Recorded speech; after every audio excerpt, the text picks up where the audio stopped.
you didn't push it to yours, Trug? I did. Hello, everyone. Hi. I can't see it. It says you're offline for me, Truggo. No.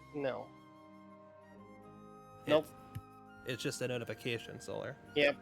I understand now. Anyway, welcome everyone. We've slightly rearranged the visual here.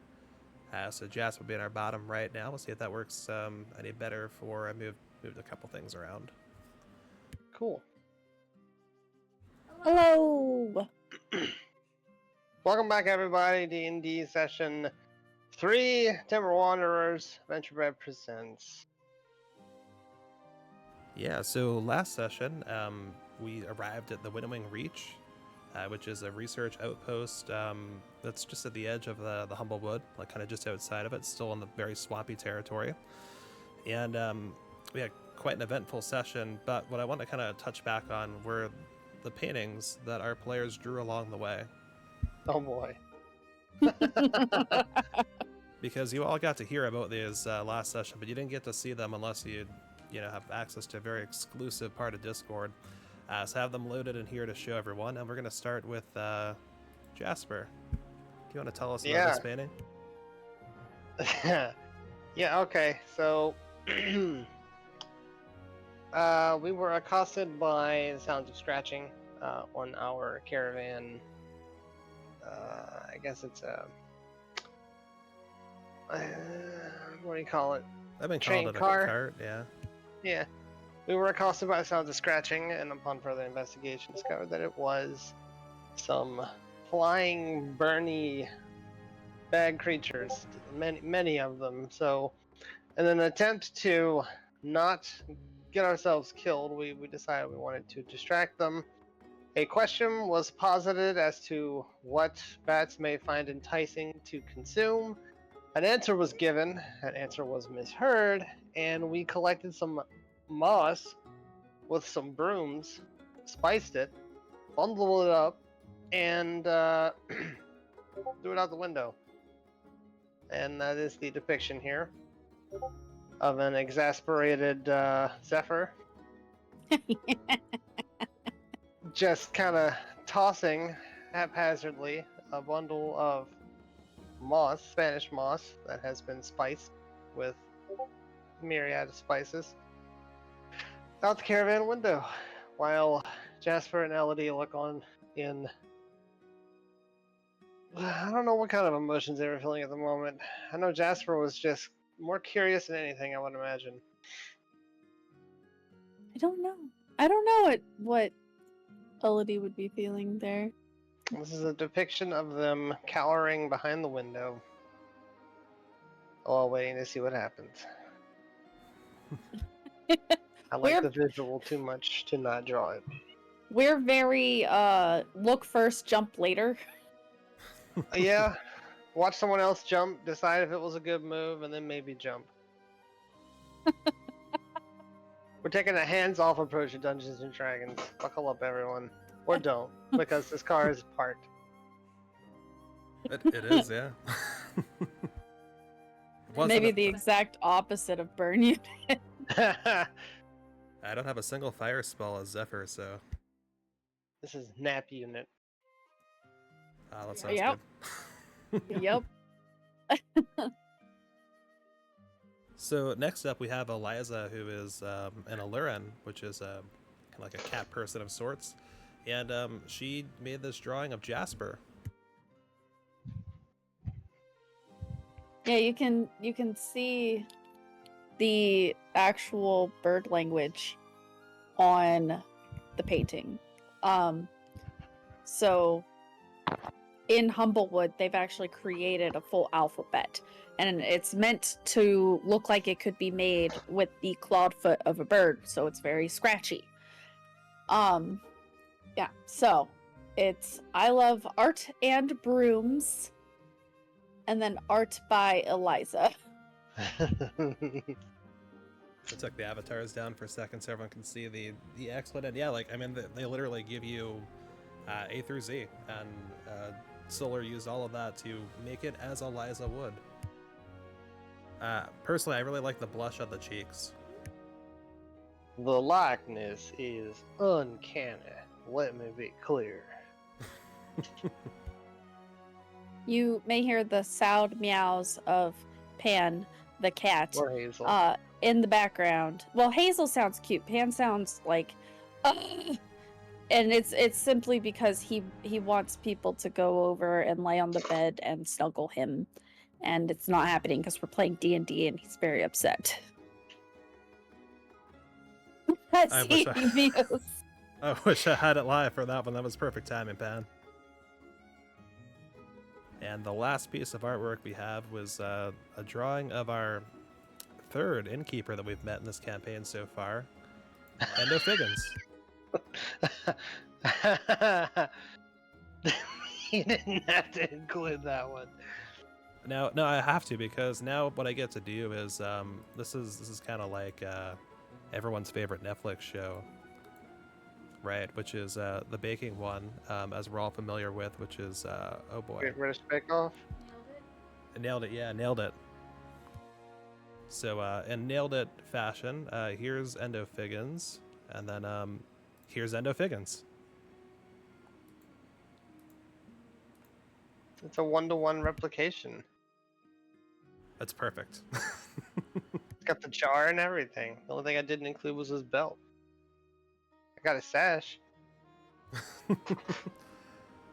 I think it, you know, I think Jasper did pretty well for. I mean, what he did this pretty quickly, right? They just met Endo. That's the back of a napkin drawing. I mean, like napkins are hard to draw on too.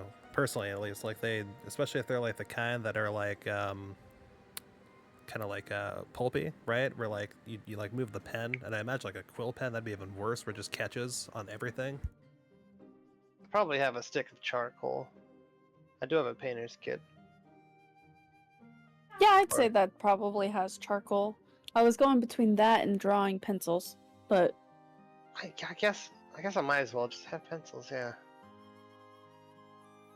most drawing kits, if they're full, will have at least 1, 2. Man.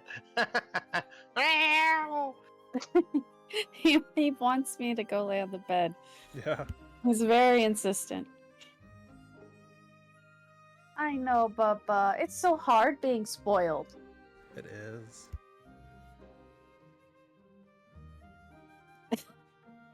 He gets so much attention. Pan, do I have to buy the Allurin edition from Hit Point Press so that you can play as well? Do you want to play as an Allurin? Do you have any commentary on that, Pan? Look, you gotta speak your lines, bud. Otherwise, you can't roleplay. That is a wire! Why are you eating that?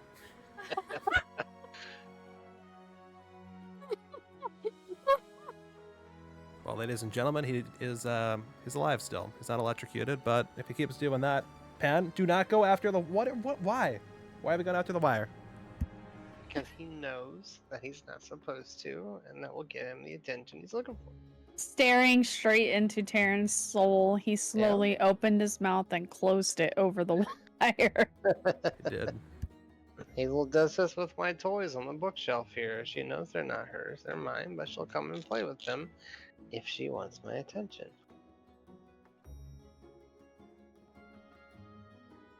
Oh man. All right. Well, with that, so picking up from where we were last session, we talked about Endo Figgins, the innkeeper of the Wrangler's Rest, which is where we ended. I believe we finished the shopping list, right? Is my understanding? Everyone got what they wanted. Excellent. Got most of what I wanted, but that'll be enough, I think. Okay. I don't remember. I assume I did. I don't remember. I think we hit all the stops we intended to there, so hopefully we got it covered. I normally remember things really well, but No. not this time. That's okay. My notes suggested we did, but you know, I figure I'd check with everyone just in case. You had a thing, Getting Trog? healing potions. No, I was just trying to remember what she bought, and I'm drawing a blank. I know I got some healing potions. Yeah. And apparently ball bearings. Yes, you wanted those. Right. Oh, I got food rations, a smoke bottle, which has one charge of fog in it, fog cloud, and I got I got a laxative in case we need to cause a distraction. Right. Or in case you haven't, gone in a few days, in which case that might be important. Bowel obstructions are serious business, everyone. And I apparently also bought a potion of climbing. That sounds about right. There is one more. Let me pull up the map for everyone. Kind of before we get properly going. There's one more location that I think we ended up passing by. So if you want to go back to it later, you can. Map. Oh, location pictures. There we are. Kablam. Why don't we go back to it? Let's do it. All right. We're already doing a big old shopping on the shopping on the town list. So All right. So let's set the scene then. So one of the two of you, I believe it was Jasper, got some tea last, in the Wrangler's Rest was brought out. You enjoyed it greatly. Zephyr had taken his leave temporarily to go check on the stage and the situation for the performance later tonight, which Elodie will be putting on. And Jasper, you last session, I believe, agreed to be the opening act as well. And yeah, you were. I think you had mentioned something about doing something to the effect of it was like a Simon Cowell kind of setup of judging people's artwork or. Oh boy. Or appraising for the audience or something. It sounded like it was gonna be a great comedy sketch. Oh, I sure hope it is, because I haven't thought about it in 7 days. Improv can be the best kind of comedy. Okay. So with all of this kind of set up and going on, and the two of you have kind of caught up with Endo and familiarize yourself with the front area of the Wrangler's Rest. It occurs to one of the two of you, whoever would prefer, that you've skipped the book bindery till now, and with most of the things checked off your shopping list that you think you'll find here, one of the two of you thinks, well, maybe we should check out the book bindery. I'll go in. Let's do it. All right, so you exit out of the Wrangler's Rest and you walk across this wooden bridge that's just hanging from trees, and you open the door into the book bindery, and you immediately smell books and the binding of books, that smell that as players we would get if we went into a bookstore like Barnes & Noble or something to that effect. Have either of your characters entered a location like this recently? Now, you see, I might be a bird, but I don't think I'll ever get used to being this high up off the ground without flying. It's not natural.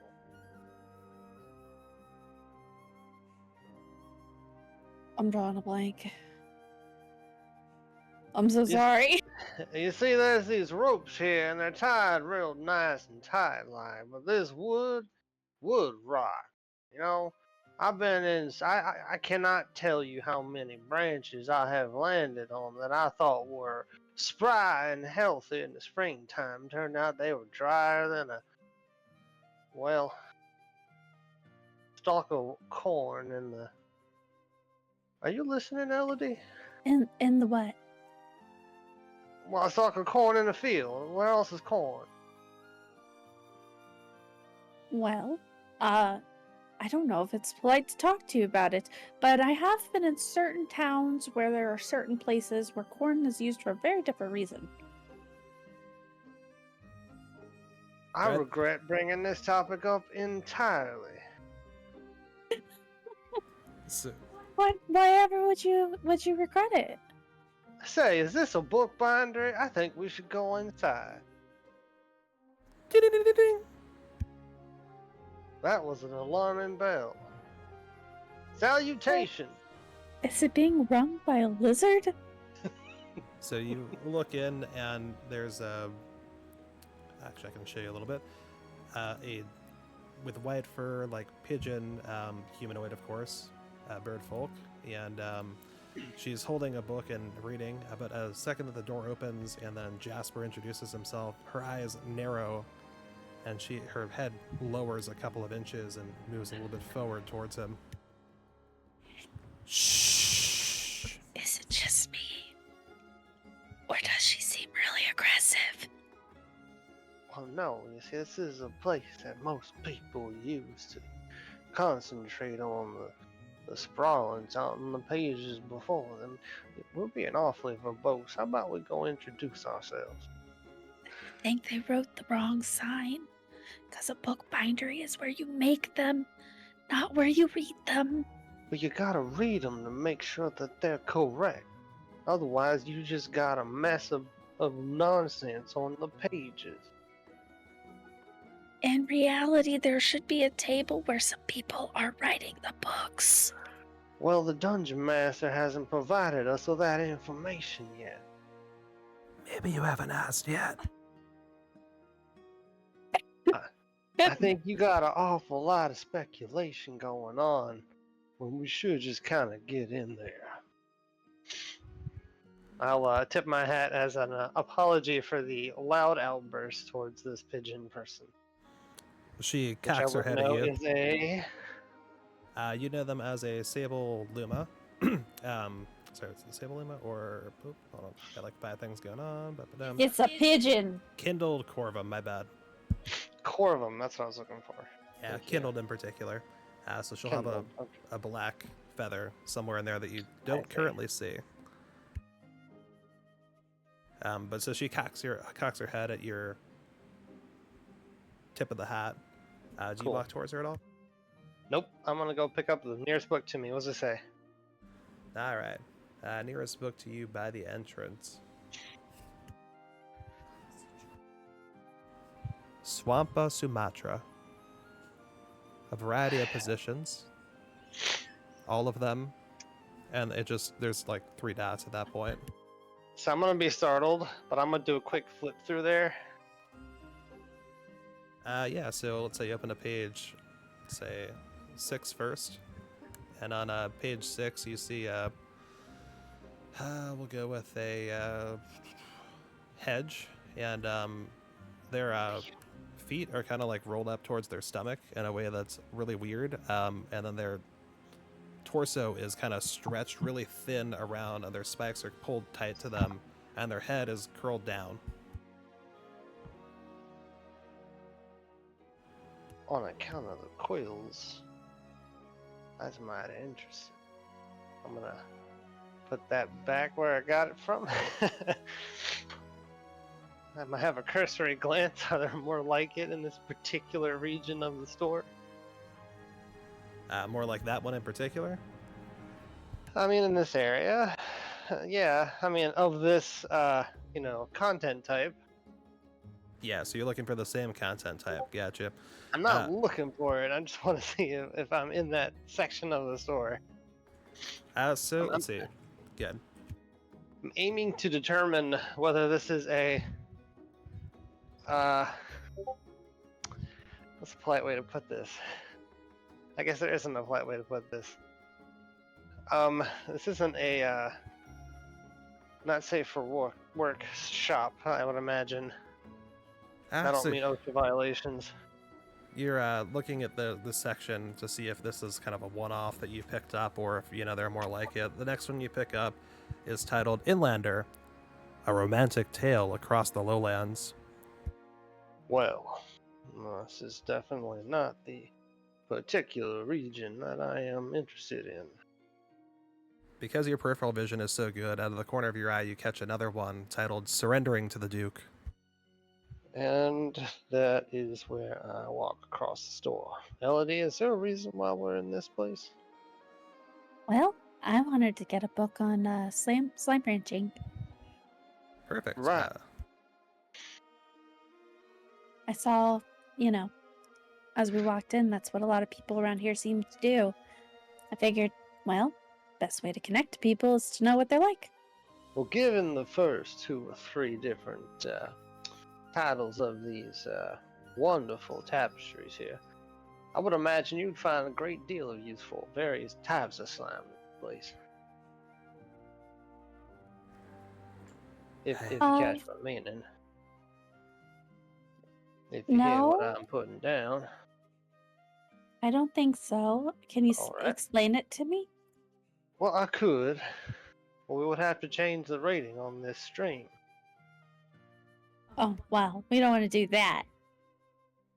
Excuse me, Miss, Keep your voice down. It is the entire point of our operation here. She's glaring at you now, Elodie. Yes. Can I help you? I would like to purchase a book on slime ranching, please. Why, certainly, slime ranching is one of our most popular topics. Let us go look for one, and she'll move out from behind the desk. She puts her book down. You see that... Actually, how close are you all standing to where she's at? I'm pretty much still in the foyer, so to speak. Are you a little bit closer to her, Elodie? Maybe slightly, but she's not very friendly, so... Okay. Alright, neither of you catch the name of the book she was reading then. Okay. She comes around the desk and goes towards a different bookshelf on the wall. It's a little bit deeper in. And you'll see kind of a little display at the very top of it. And it looks like someone has tried to put some slime up there. And you'll see like a couple of them are like shifting colors. And it looks like someone like pasted glue over the slime to try to keep it up there. So it's kind of contained but still visible. But most of it's just green, and it looks a little bit weird, like it's leaking behind the glue somehow. Is it Well, encased?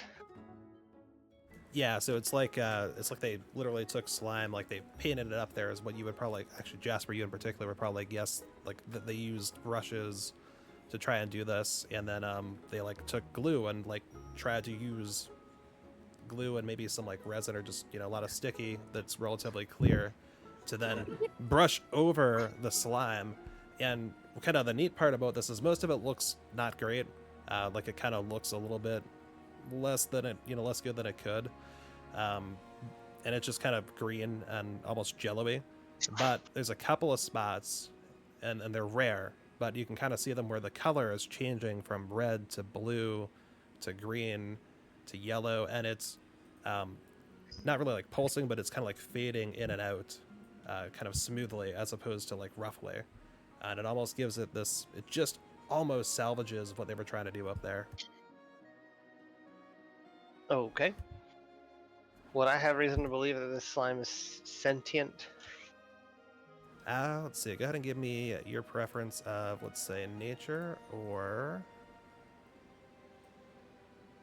Yeah, I'd say nature by default, but if you think something else might apply, you know, feel free to kind of give me your reasoning on that. What?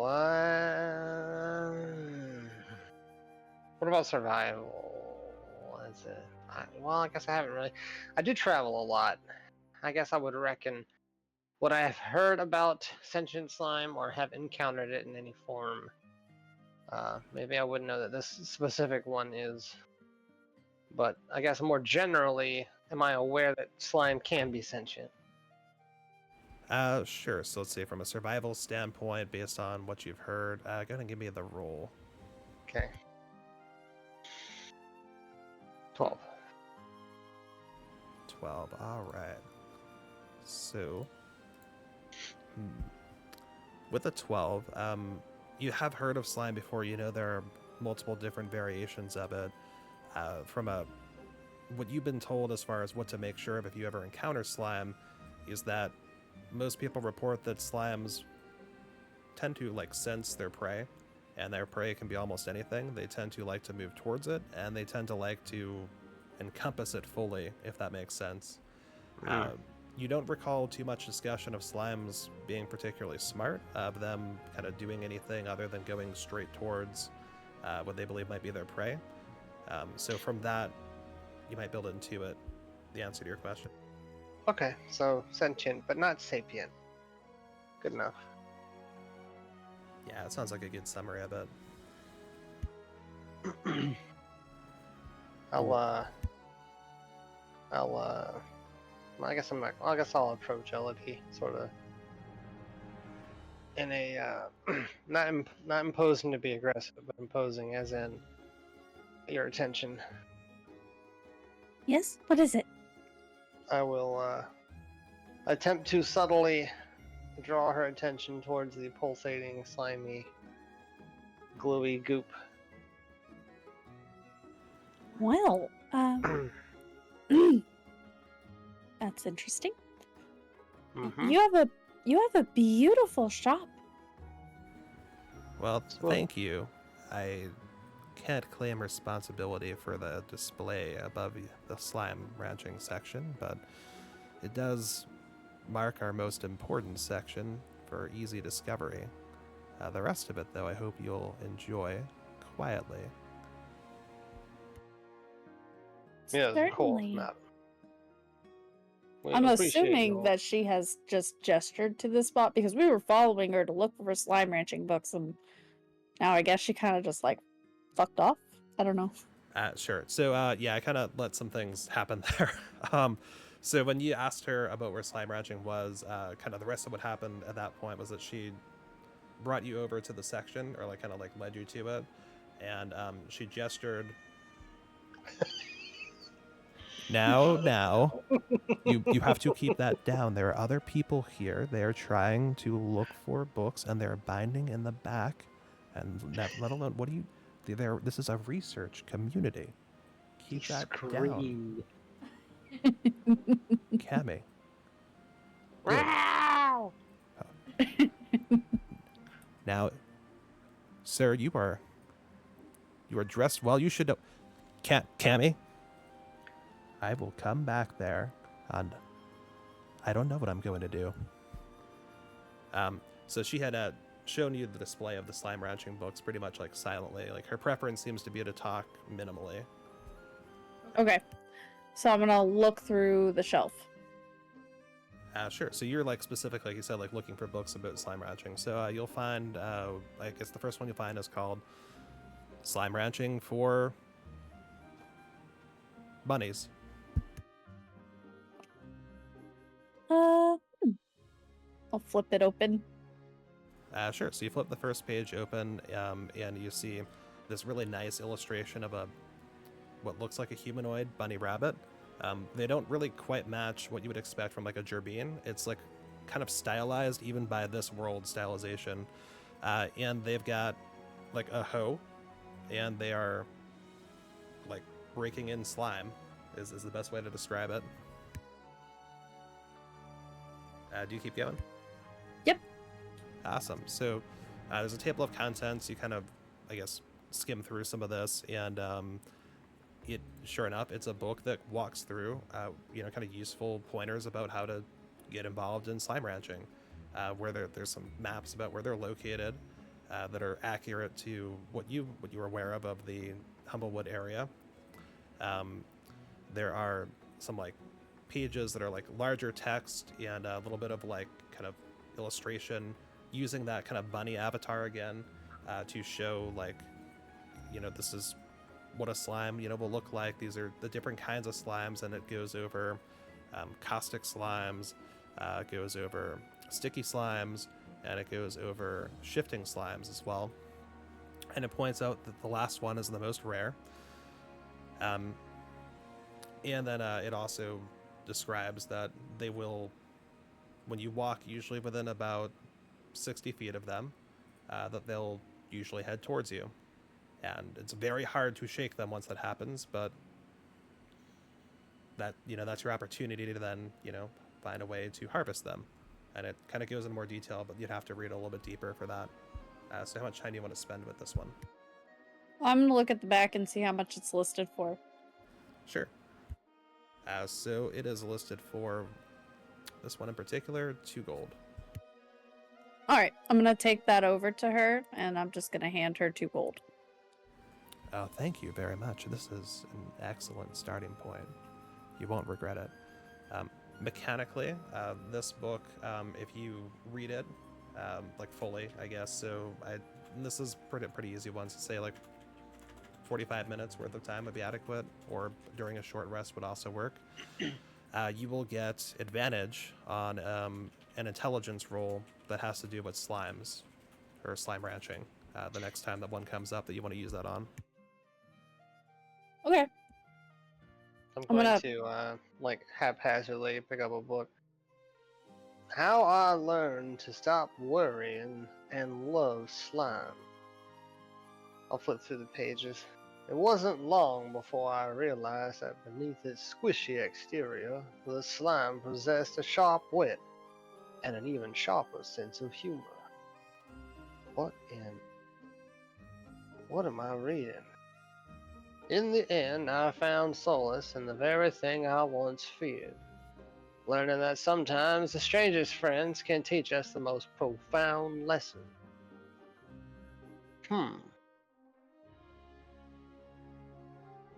I don't think I will. Put it back on the shelf.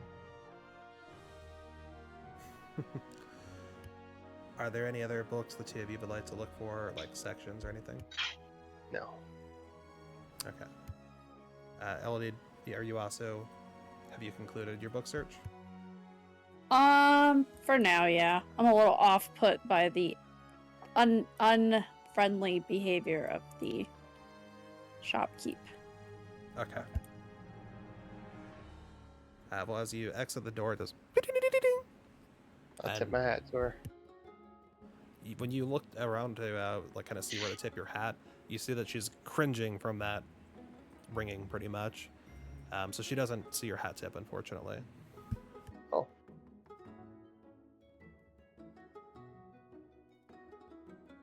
All right, so it's early afternoon. You'll both recall that there's a scheduled performance tonight, but there are several places around town that you could kind of check up on, or you could kind of like rest or focus on things, you know, for the event. There also a kind of the extended conversation that would have taken place between yourselves and Endo Figgins, the owner of the inn. He would have mentioned that there are some there's a job board basically in the inn if anyone was interested in that. Okay. I mean, I'll go look at it. Permit me an inquiry, Mrs. Elodie, right? Yeah, that's right. So your main vocation is that of an entertainer. That's also correct. Correct. So did you intend to dabble in slime ranching as a hobby, or is there something bigger you were leaning towards? No, I was just curious. And, you know, part of being an entertainer is you need to connect to the people you're entertaining. If I don't understand what they find interesting or enlightening or relevant to their day-to-day, I very well couldn't plan a set list to be something that they would find as enjoyable. No, I suppose that makes a lot of sense. Have you considered incorporating slime into your performance? Probably not. It's very goopy. Well, yes. I mean, that is the nature of slime. Right. You don't think that would lend credence to that of the common folk here? By trying to perform with slime? Well, yes. By your very admission, you thought that you could appeal to their sensibilities by reading this here book, and I'll wager that if you incorporated some sort of slime, I don't even know, I suppose we could find out, tricks or I bet I could get one to roll over. I mean, if you would like to do some sort of assistance in a performance, I would more than likely allow you. But normally this has more to do with talking with them and relating and the meet and greets, and there's also like songs that you can pick, and you know, that doesn't necessarily mean that I perform with what is the Okay, right no, word? I get it. I get it. Well, perish the thought then. Would you be adverse to slime dancing? Do you know a certain something about slime dancing? I haven't the foggiest. I bet you'd be a pioneer. Imagine it. I don't do cabaret. Clang. Okay, well, that's So I had Zephyr roll stealth, and he rolled a nat 1. So he was going to try to walk up stealthily behind you, but it did not work. So like, just somehow there was a mop bucket, and it got attached to his foot, and he's on the bridge walking out towards you, because I guess you're all kind of maybe clustered around the tree between like the 3 different spots you could go in the bridge out here, and it's just making a really loud sound. yeah. I'll spin my head all the way around and look at him. Well, Zephyr, well, this is perfect. Come on over here. I wanted to talk to you about something. Yeah, what is it? You ever dance with a slime? No. Would you consider it? No.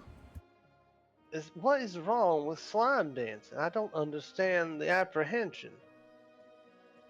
It's sticky and possibly worse, possibly corrosive. Corrosive? Are you saying that these slimes could be dangerous? Yeah, that's why so many of the researchers here, act like they're big adventurers, because a lot of them do kind of adventure to go get the slime and bring it back and then harvest the products of the slime. But even that has got to be done safely.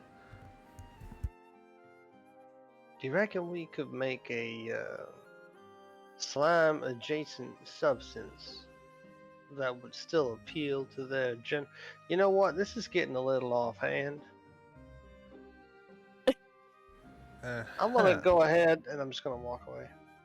I think he thinks I do cabaret. In your head, you hear that's not what you do. That's not the show we do.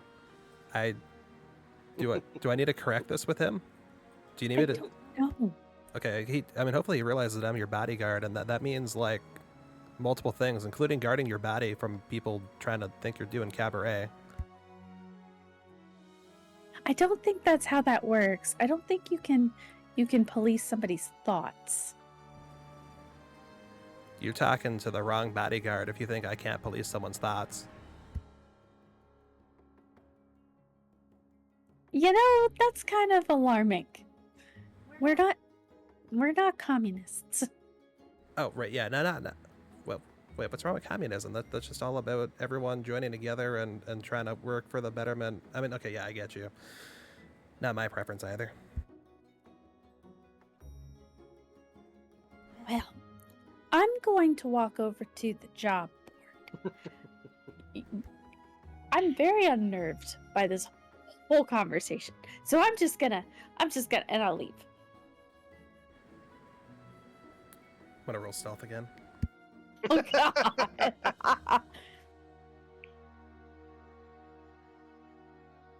There we are. That beats all your passives, unless anyone has a reason to actively roll. No. It's an 18, by the way. Which people will see once I...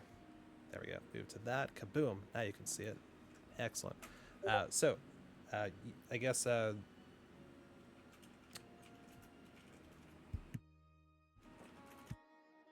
Jasper, did you walk towards the job board in the inn?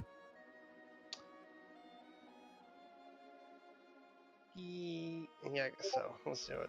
You don't have to. You could go somewhere else if you'd prefer. No, let's do it. It's fine. Alrighty. So, Jasper, you'll arrive at the job board first. Okay. And, Elodie, you'll probably be like a couple, 15-ish, 20 seconds behind, because the brain conversation you and Zephyr had is a little bit quicker than it was, because brain comm. And then, unbeknownst to either of you two, Zephyr will end up behind you both looking at the job board as well. you walk up, Jasper, you walk in, and Endo greets you again. Hello there.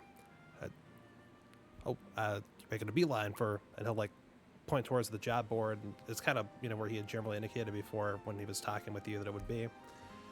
When you get to there, you'll see the very first entry says, missing, Kenna Brightspark, recent graduate of the Avium.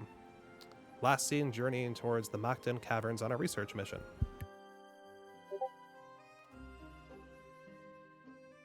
Okay. You'll see another one that says, a call for herbs. And by this point, Elodie will have walked up behind you. The call for herbs says, slime wrangling is a dangerous pastime. We always need more ingredients to make healing kits and potions. Looking for bulrush roots, 1 gold piece per 5. Cattail stem root, 1 gold piece per 5. Lily pad, 1 gold piece per 2. Violet fungus cap, 1 gold piece per 1. Crocodile eye herb, 2 gold piece per 1. Bring the herbs to Willow's Whisper Apothecary for payment.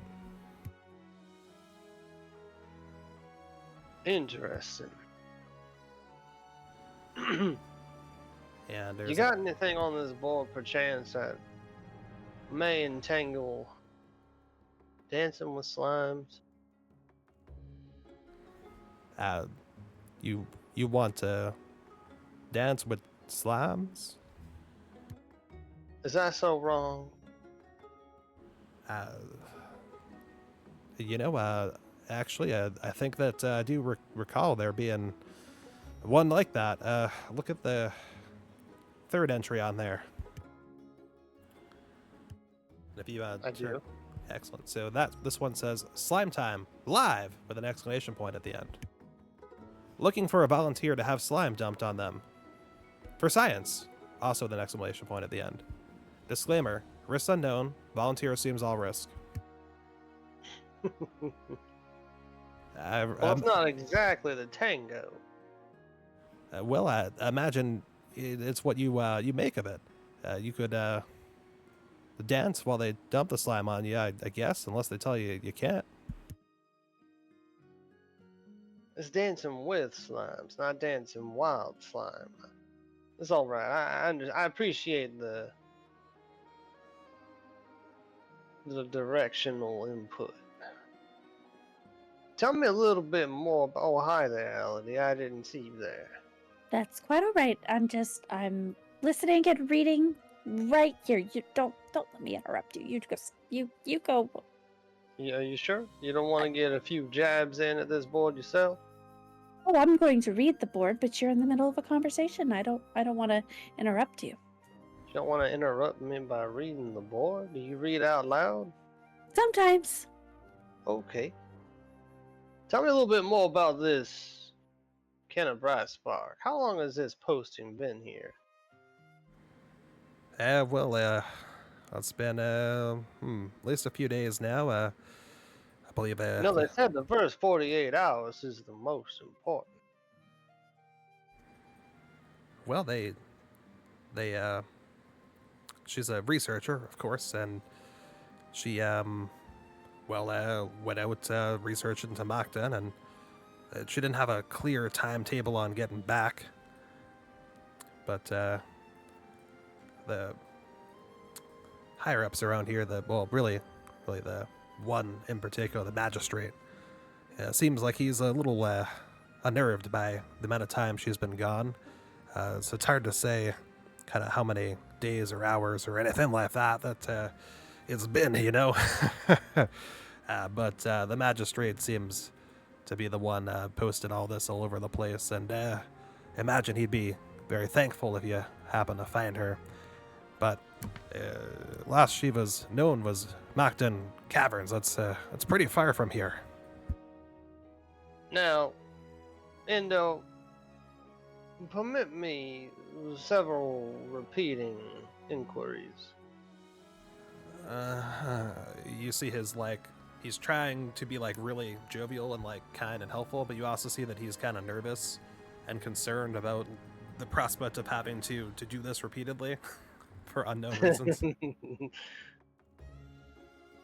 Well, you didn't say no, so I'm just gonna go right on ahead into it. How Certainly. long do researchers generally spend in the field around here? Now I'm talking generally. Well, it depends on, I say the kind of researcher, but one like Kenna from the aviary proper, I'd say they usually spend between 2 to 4 weeks on average. They All usually, right. yeah. Now, would you say she's a particularly bright student, a Uh, learned individual? yeah, she's from here. She has done really well at the Aviary. She graduated and she's come back here as a researcher. She's one of our village's research outpost stars, so to speak. Well, you are lucky to have her then. Does she have a domicile close by? Well, she's got where did she set up her research camp? Oh, well, of course. She was staying in my inn over here. Her, I guess, technical residence is at the aviary still. But I gave her room 21B. But she technically checked out, so I don't know if she's got anything in there still. I'll go check. She checked out of your establishment, but she roosts, so to speak, in the aviary. Yeah, well, the aviary is her home, right? That's even farther from here, the Mactan Caverns, of course. Of course. The aviary would be several days away.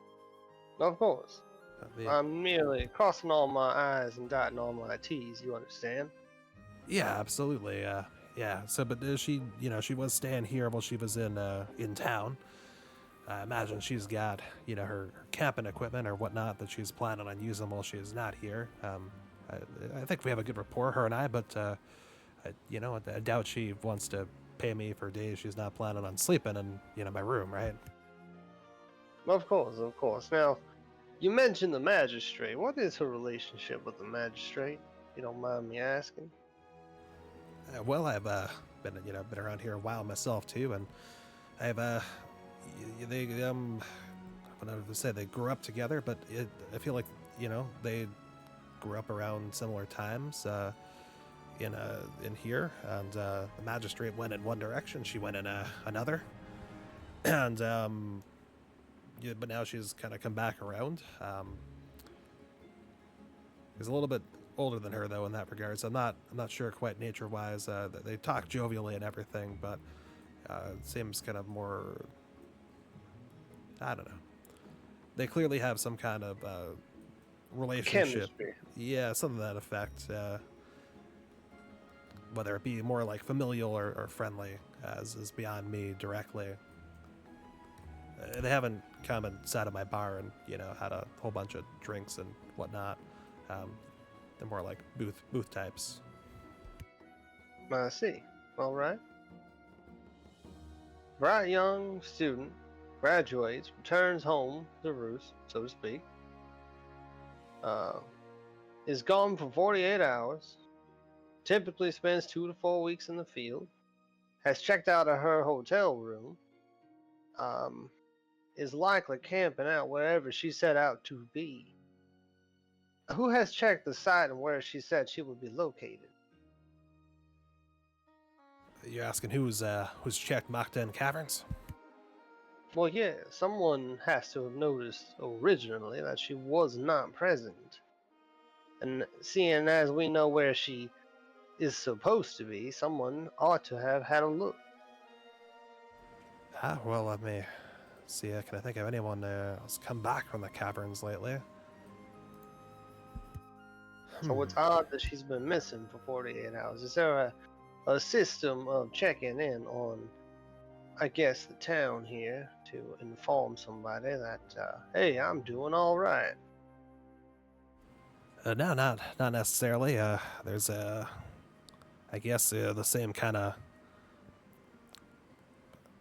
It's just a lot of ranchers and researchers, and whatever kind of community they've got together, they use to keep each other updated and make sure, they're okay.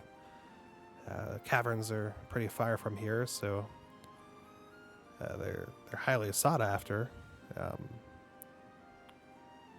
But I can't say that anyone's specifically gone and seen her or not seen her there. Honestly, I'm not fully sure yet why there's quite the level of fuss about this that there is. Researchers are often gone for quite some time before coming back, especially if they haven't managed to get what they're looking for yet, Well, you hit on 2 points that worry me a little bit. That of being you're quite well informed about all of these going ons according to yourself. And of course, you are, the place in town where that kind of hot goss would be spilled. And yes, she has not been gone for that long, or someone who has generally gone much longer, for this to be so bad smelling. And I may be a simple barn owl, but I know when something smells fouler than a swamp rat. You think it does? Or perhaps her friendship with this other person just makes her very anxious? Well, there's definitely something going on with the magistrate, but I do not think, Miss Elodie, that we should be discussing that out here in the open. Elodie's going to kind of look around. You never know who could be trying to sneak up on us. And I'll wink at That's her. very My eyes true. really You do big. never know that. Hi, everybody. Zephyr pops up. Well, thank you for proving my point.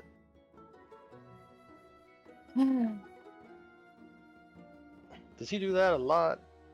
Yes. Does he ever do it with a mask on, try and give you a little start? Because he should. No. Write that one down, Zeffy. My intent is not necessarily to scare Elodie over here. I just like sneaking around sometimes. Well, it's good to be alert. Sometimes you gotta be able to beat the guards to be the guard. Well, anyway, who wants to have a bunch of slime dumped on him for science? I'm gonna have to advise against that personally. But, since you brought it up, how do you feel about it, Jasper? Oh no, I intend to take on this interesting case here. Are you an investigator? Sometimes it feels like it,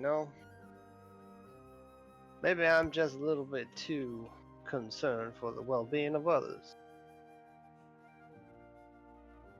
Fair enough. I mean, I'll go with you. I don't have anything better to do until I have to perform. I do read a lot of detective books. Do you now? I can't help but overhear you back here, and you're all going to be back in time for the performance tonight, right? Because Macton Caverns is quite a journey if you're looking to go all the way out there.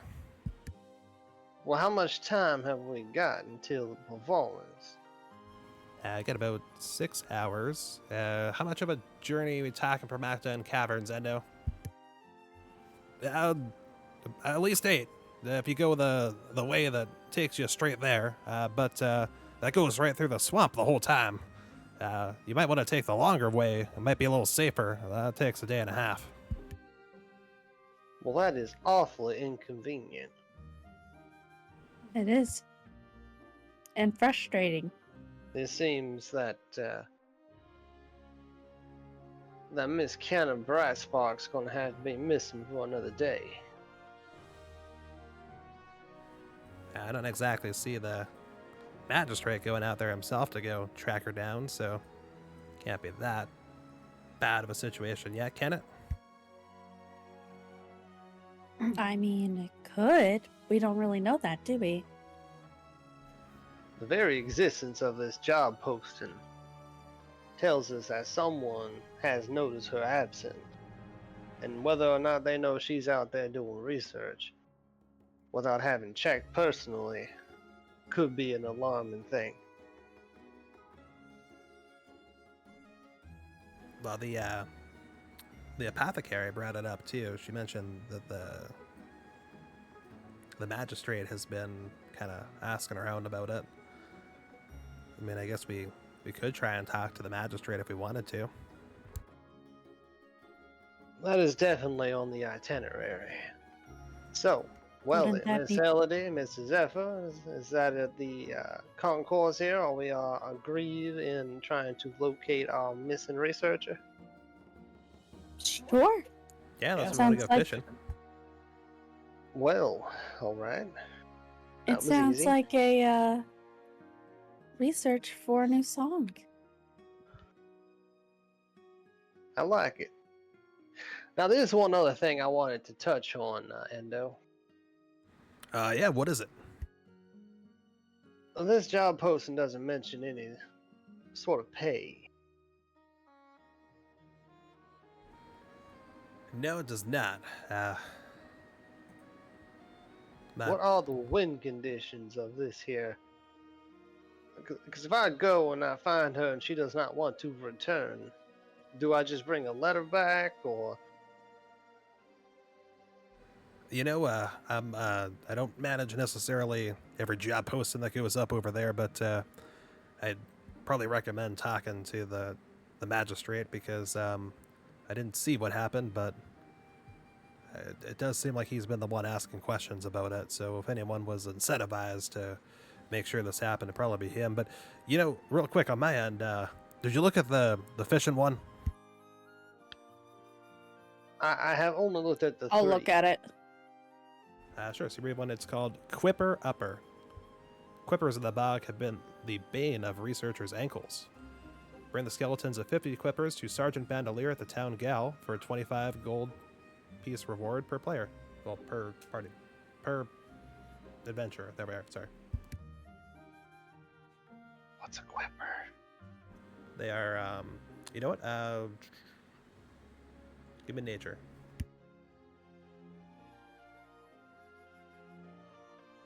Give you nature. I just went to the bathroom.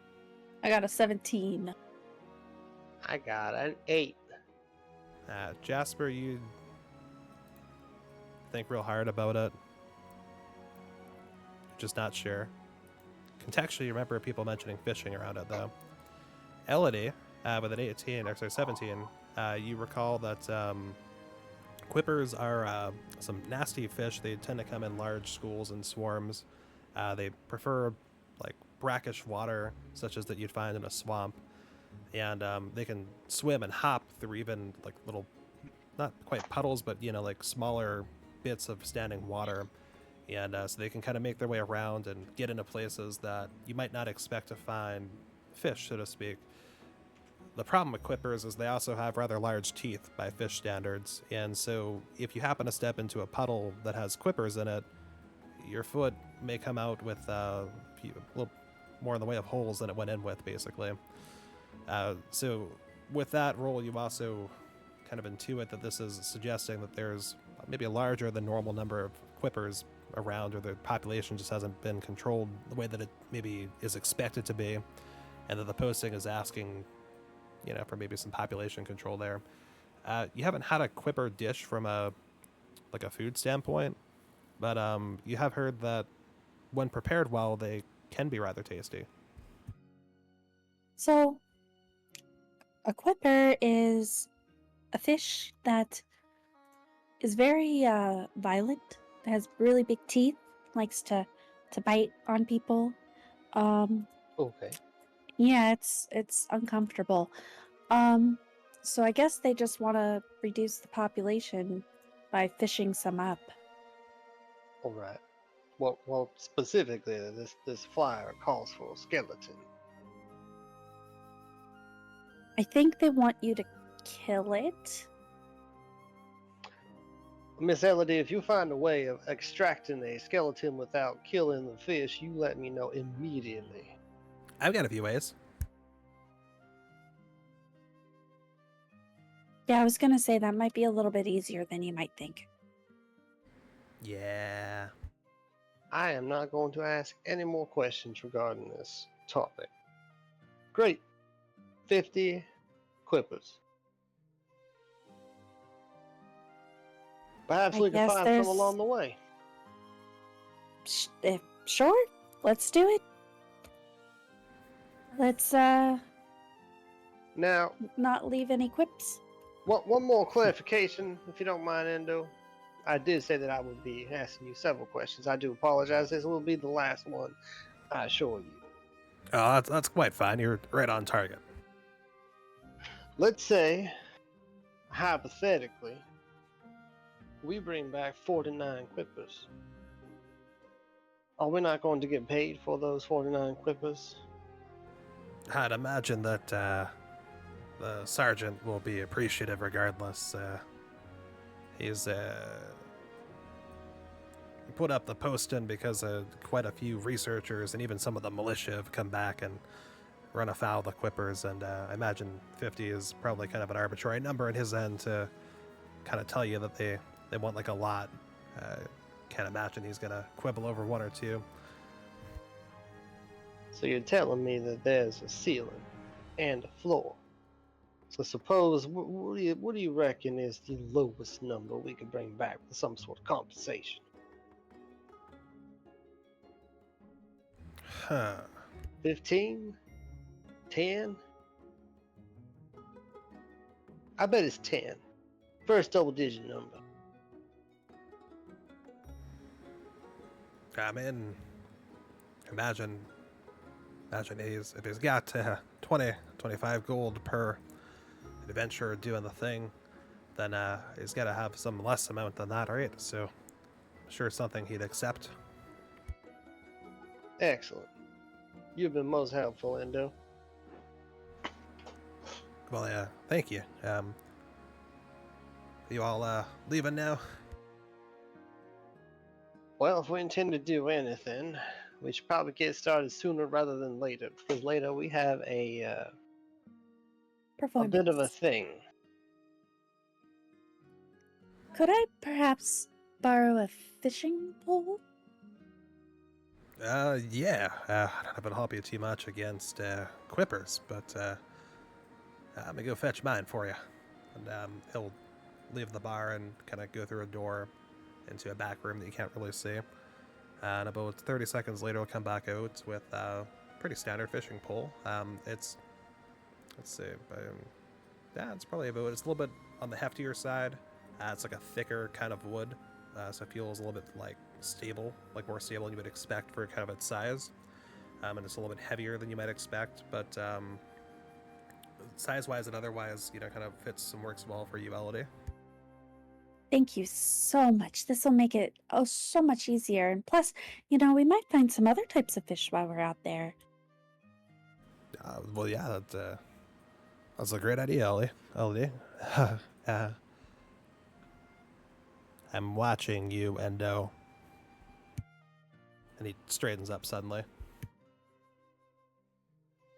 Well, anyway, you all better be off, and I'll make sure the inn's ready and filled for y'all to come back and do your performance later tonight. All right.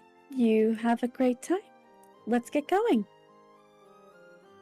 Off we go then. She'll carry the fishing pole over her shoulder. All right. Do you all want to go straight out and try to find some quippers? Or did you want Seems to talk that to way. Did I do that? Or I do want to talk to magistrate. Like, that's an obvious. Okay. Alright, so I'll let you two kind of decide. Do you want to go do that first? Well, Elodie, we're in a bit of a pickle here. How so? I do not know where the magistrate is located, and I did promise Endo that I would ask him one final question. I am unable to confide in him for one more time. You wouldn't happen to have any sort of general information where we might locate a magistrate here in this place? Zephyr raises his hand. Ah! Can't keep doing that. Oh, well, sorry. Magistrate's just north of here. I don't know if they'll let us in, but we could try. Well, alright. Seems like we have a heading. Alright, so Zephyr will take the lead, and you'll wrap around the Wrangler's Rest Inn on this kind of like wood pathway. You'll find another wooden bridge. You'll take that and then descend down a pulley, actually, that a militia member works for you, and it Now brings you to this the is ground. even less natural. Going from up high to down low without the use of wings. I do it this way all the time. What's wrong Perhaps. with a good flight of stairs? You got some of them now that spiral down in little tight circles. Well, sure, stairs are great for walking up and down, but how do you get a cart up the stairs if you got, stuff to move? Like cargo. I'm okay with using pulley systems to move cargo, but when you start moving people, you're asking for trouble. It ain't natural, I'm telling you. Well, I don't think I weigh more than most cargo, so hopefully the pulley's got me fine. There's that by your own admission, hopefully. I mean, everything works until it doesn't. You're not wrong, Zephyr, you are not wrong.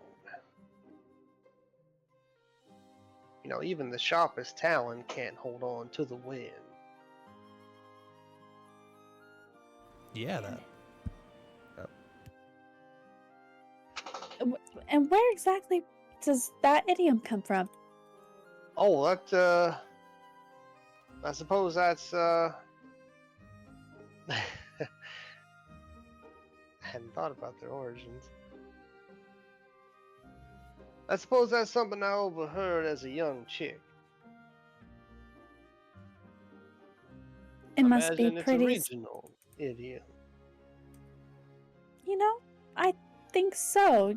Down here, we don't have too much use for things about talons and wings. We're a little bit more how do you say this? Terran bound, perhaps? Well, I do enjoy an abode that is subterranean. I no longer live among fellow bird folk. You find them a little too high for you? Well, no, you see, they use their wings. Sorta. They do use stairs, I promise you that. Something about them just...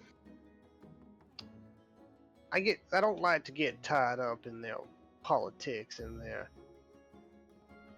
stringent religious beliefs. Ah, so you're not a big fan of your Titus is the one that gets me. Titus, right? we got Titan, Titan, that's what it is. and Altus is the one that is specifically for well, not he's like the strict one, if that helps. Titan is the domains of Grave and Night. He's one of the two alongside with Ardea that are like the big two, so to speak. But Titan is usually more like death focused, and Ardea is kind of more life focused. Okay. Ardea or Ardeus? Ardea is the light focused one, and then Altus is Altus. Gosh, the okay. one the strict for one, that's one I was trying to find. the strict one. Yeah, he's about challenging yourself and like endurance, and he brings like the winter wind and stuff like that. It's the whole deal with Altus. It's almost like a cult up there. They're all throwing themselves off the top of trees, trying to be resilient, to become more of yourself than the community. And I don't see it that way. I haven't found too much use for religion, to be honest with you. It seems as though a lot of people these days want to use it as an excuse for atrocities. It's a little Well, difficult to watch some of the mice and other creatures be treated as subservient. well, yes. You could find use in just about anything. Unfortunately, that includes misuse. So, I am liking to agree with you on that point. Well, let us get you to the magistrate then. Yes, I have some burning inquiries I want to posit to our friend the magistrate. Yeah, we're almost there. And okay, right here, there's look, stairs, just like you'd like, and a couple of militia. Let's go. Stand Ask them there if with my hands on my hips, looking up at this tree. sure. So All right. Oh, good. No, that's quite fine. Just taking in the sight. No ropes, no pulleys, no strings. This guy gets it. There's probably a pulley system around the back. He's got to have some way to get stuff up there. Oh, I see. It's connected. But anyway. You think he's got a lavatory? Yeah. Matt, fancy place like that, gotta be. Do you have to Where go? does it go? Do I have to go? Not currently. But it's nice to have a plan B. Or a plan 2, if you catch my meaning. That's a pretty good one, Jasper. Good one what? Good, saying, like, kind of turn a phrase, like a joke of sorts. Potty humor. Alright. I'll start walking towards the stairs. The two birdfolk militia there cross their spears to bar you entry. Gentlemen, that's Now, if you awfully... think I can't get through a couple of pieces of metal, you are off both of your rockers. I do not intend to barge into our magistrate's domicile. However, I do wish to speak with him. Or her. Or them. Are they in? They look at each other. And one of them goes, they both remove their spears from crossing. And then one of the two goes up the stairs and enters the door. The other stands there. Strong silent taps. I respect that. Just my checking man? for you. Okay, well. That was a lot louder than I was expecting. I apologize for my reaction. I am called Jasper Honeybook, and to what do I owe the honor? To whom do I owe the honor? I suppose you could be a what if you like, but that's neither here nor there. My What name do I is call you? Rasper. Rasper and Jasper. We're like two peas in a pot. Two coins in a sheath. Coins on a sheet? Oh, no. No, not a sheet, a sheath. I don't want two coins anywhere near there. I mean, don't knock it until you try it. Even an old owl can learn new tricks if he keeps his eyes wide open. The militia backs up a couple paces and the spear comes about 10 degrees down. So are we free to go in, boys? We're waiting for Whisper to get back. And just then the door opens back up and the other militia member starts coming down the stairs. I'll take my hat off. Just hold it in my hand.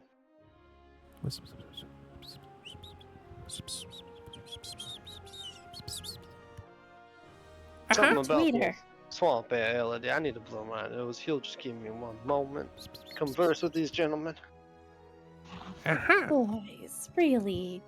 You don't need to whisper from us, do you? Oh no, that's his thing. He's Whisper. I'm Rasper.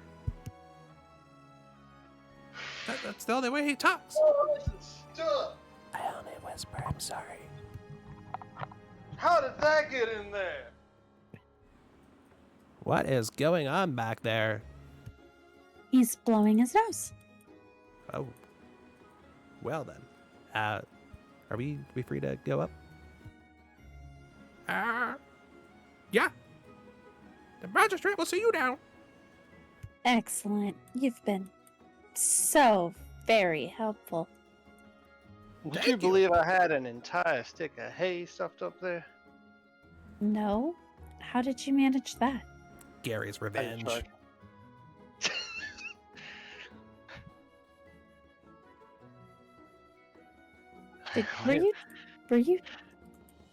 Were you messing with Gary I will neither confirm nor deny that accusation. I quite honestly am offended by it. Bastard. Goodness. I have to be careful with Gary. He has very bad indigestion. And that makes an unpleasant ride, if you know what I mean. Yeah, one of the downsides. Less smelly than the donkeys, though. And, Can't be any worse than this swamp air. yeah, not that bad, right? You're all walking up the stairs at this point. I suppose it's not as bad as a large pile of feces. However, it is most certainly not pleasant. Oh, that is quite the comparison there. Well, Jasper, you going first? I'll knock on the door.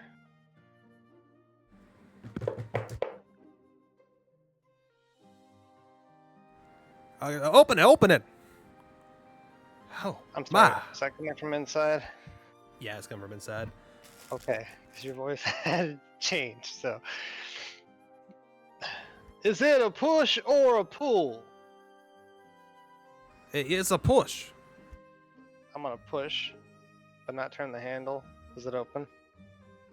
And a push for that, it does not. You just hear clunk.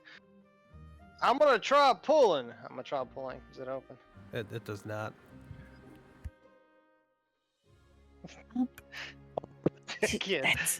There's a the knob. You have to, the knob. With a Knob. 16, with a 16 for sleight of hand, Zephyr reaches in and hits the knob, and then like pulls his hand back out. Oh, you didn't tell me it had it, and the door's open. Well, you didn't say it had a twisted component. I could not have been expected to know that. Salutations, magistrate. Welcome. Yes. Thank Clarin you all happened here. Please, you must help me. I know you have a show tonight, and I know this is quite far, but I hear you're perhaps more than just a troupe of performers, are you not? From who did you hear that? That may not be a concern. There's a great deal of concern to me. It's my Yeah, I'm a little. Who's saying that we're more than performers? it's my job to keep this research outpost safe. From performers? Anything, everything. Then you must know things that I don't. Did you extend that same courtesy to one Kenna Brightspark? You've heard of Kenna. I hoped you would have. She's in need, yes, of some help, most likely. Are you here about what I posted? You posted the job posting. Well, yeah, that and quite a few other things there. Thank you for confirming. It was the job posting that brought you in here.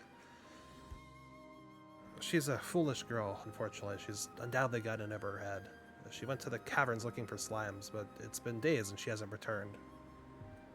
I can only I hope have it she's on alive good still. authority that being gone for days is not being gone for a little while.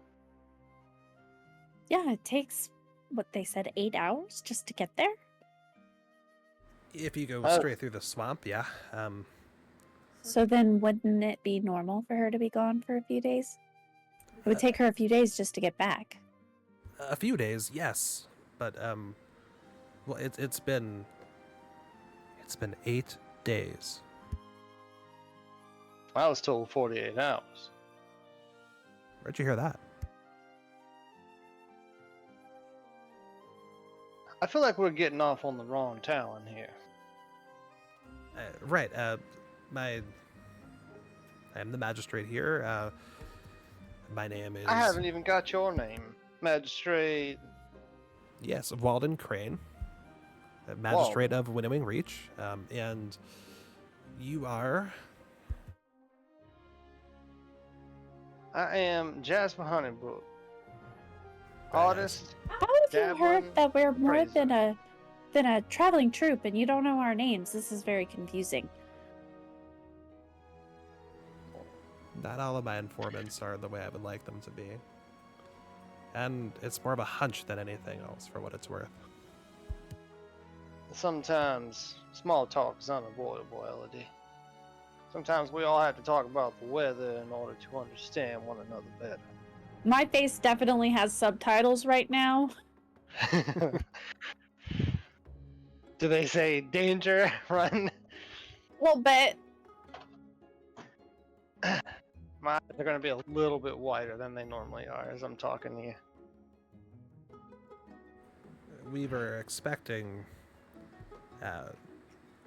the great famed Elodie Roselle and her security. Uh-huh. I'll take security.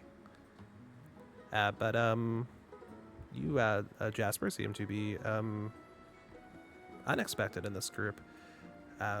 So you were saying about yourself before you were interrupted? I am the proverbial fox in the hen house, if you were. You're the fox in the hen house with two Vulpin? You understand completely then. I'm beginning to. I'm like that smudge that you get on your boots that you just can't rub out. Now, why would I want to get rid of you? I think you're twisting my words a little bit. Perhaps. In any case, if you're interested in helping Kenna, I'm in need of some assistance. You've no doubt met my militia. Yes, they're they're all very rude and did not introduce themselves at all. Oh, we are still training them. They're a little bit new at this. The past 6-ish months has been rough on everyone, I imagine. Sure, one moment if you don't mind. I'll pull out one of my small sketchbooks. I'm gonna lick a pencil. Please continue.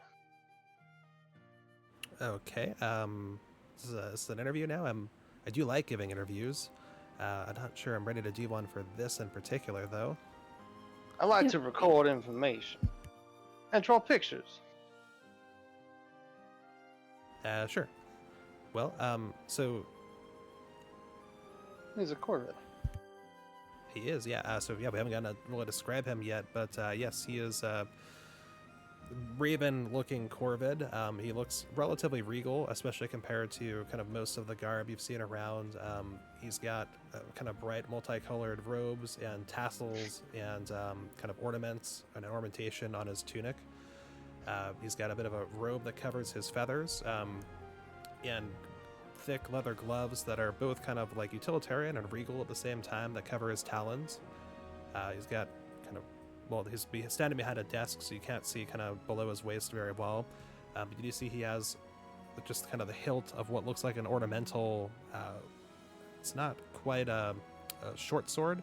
It's a little bit thinner, so maybe like a rapier or scimitar in that category. You can't quite tell, again, the lower part of the blade. Okay.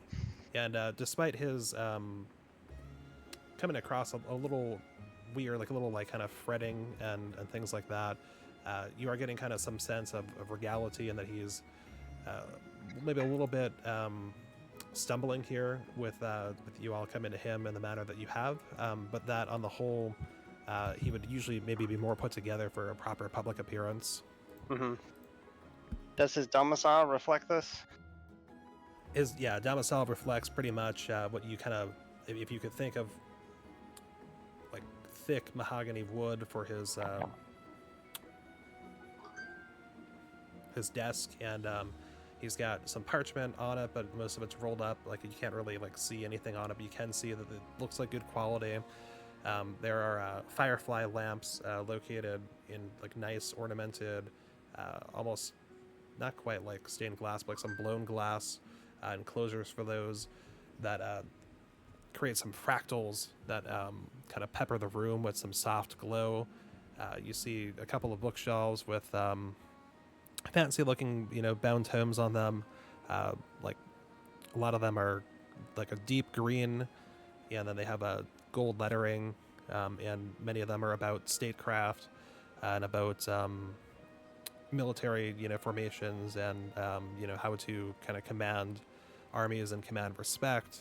It looks like a very curated experience that, if you walked in here, that you would project kind of this confidence of leading this research outpost well, so to speak.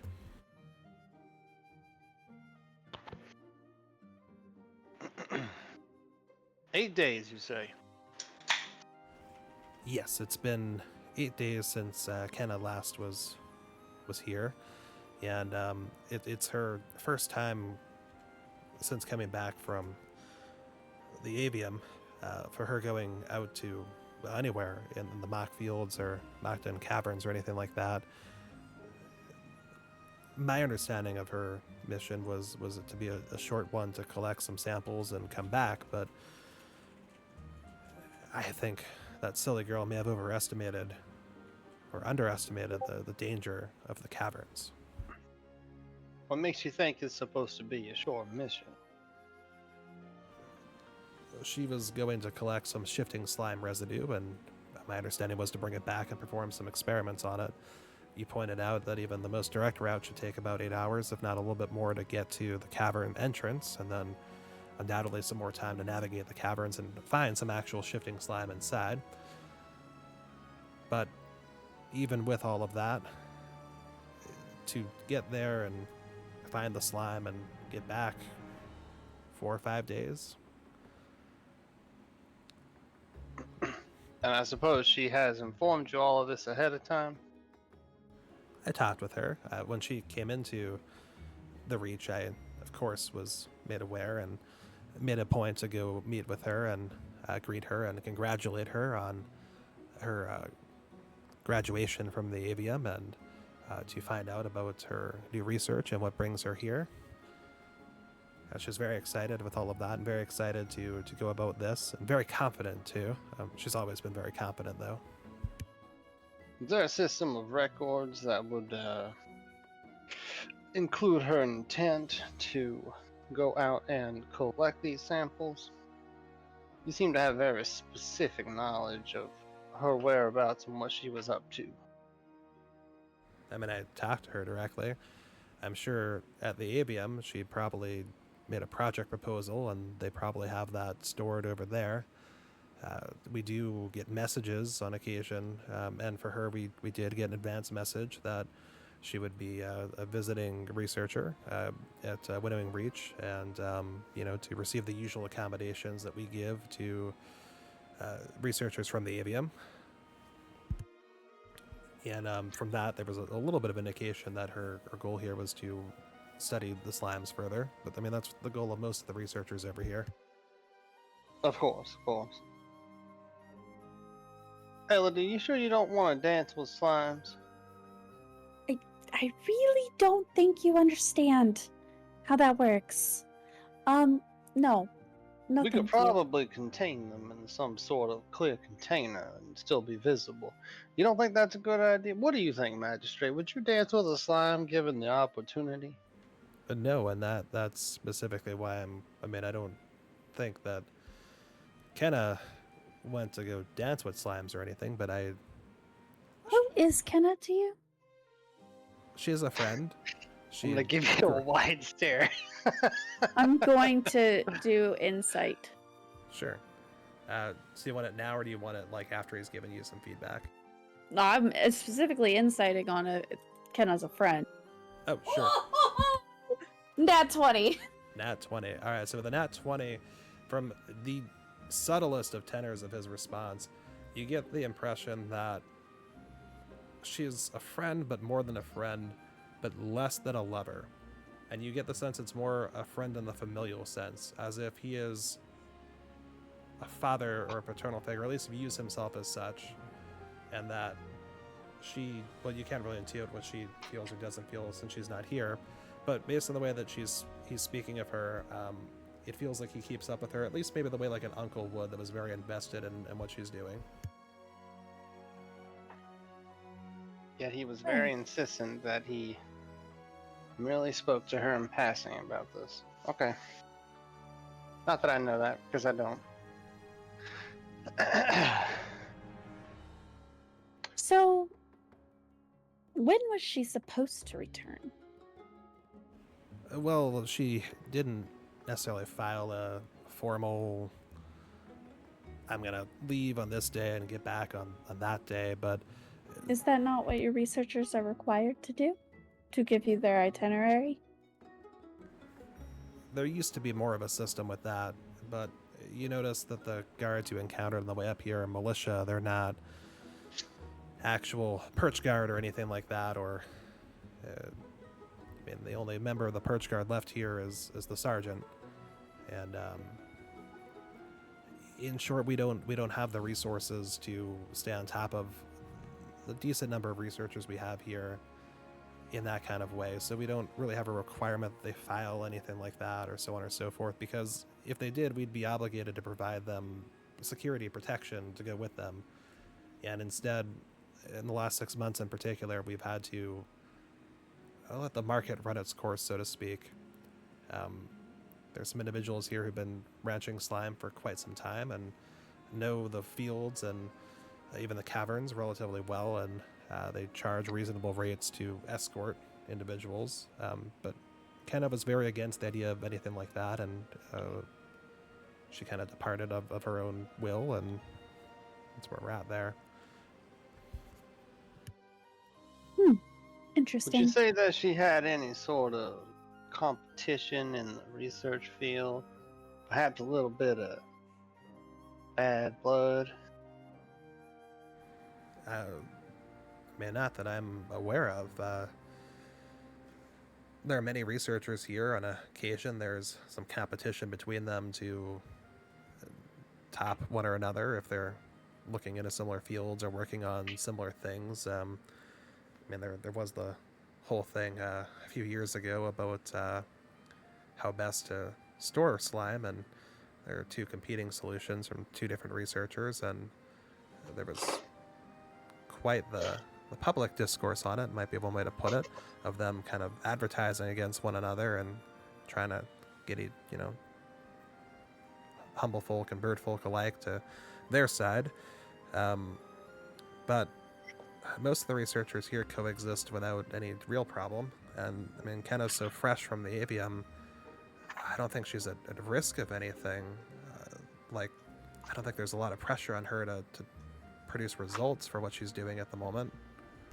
No? No?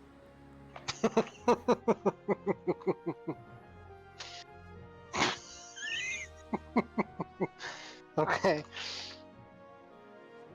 That has been most insightful. I appreciate all the information you have been giving to us, and I am very apologetic that it has somewhat turned into an inquisition on our end. Yeah, usually that's my job, but I'm worried about Kenna and her safety. Maybe I can convince you a little bit better by starting from maybe not quite the beginning, but close enough. The short version is, the Reach is a very different place than when Kenna left for the avium. Things have gotten rougher out here. Despite the decent number of slime wranglers you've seen out here and the decent amount of slime that we're putting in our storage facility, there's a lot more slime and a lot more danger in the fields and the caverns than there has been in the past 5-10 years before. I don't know if she fully appreciates the danger she's putting herself in by going out there alone. And if she was going to conquer this task the way that she communicated to me when I talked with her when she came here and before she left, I feel she would have been back here already. So I'm just worried about her, and I can't spare militia at the moment. But if there happen to be adventurers, and that's why I've been using the job board and talking to all of the shopkeepers that I can to try to get them to understand and to maybe impart that upon their visitors, I'd really appreciate it, and I I can offer some gold for checking up on her and bringing her back safely. I understand your discourse completely. Your worry for your friend is commendable. I can't promise we will have any results, at least not anytime soon. However, if we find ourselves in the neighborhood of these, I've written too many notes, mucked in caverns, then we will go for some spelunking. You ever been spelunking, Elodie? I cannot say that I have. I hear it's a lot like dancing with slime. You're really not going to give this up, are you? Why are you I so don't know stuck what on you're this? talking about.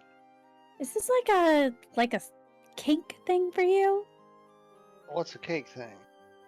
Like that book you picked up. That was about a hedgehog bending over in ways he shouldn't be bending. You know what? That's neither here nor there.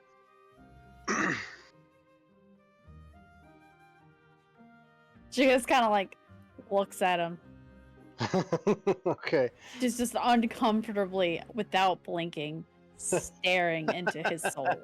In her head, she hears, I'm sorry. I really did let the creeper into the cart this time. I don't know what I was thinking. This is on me, Ellie. I'll deal with it.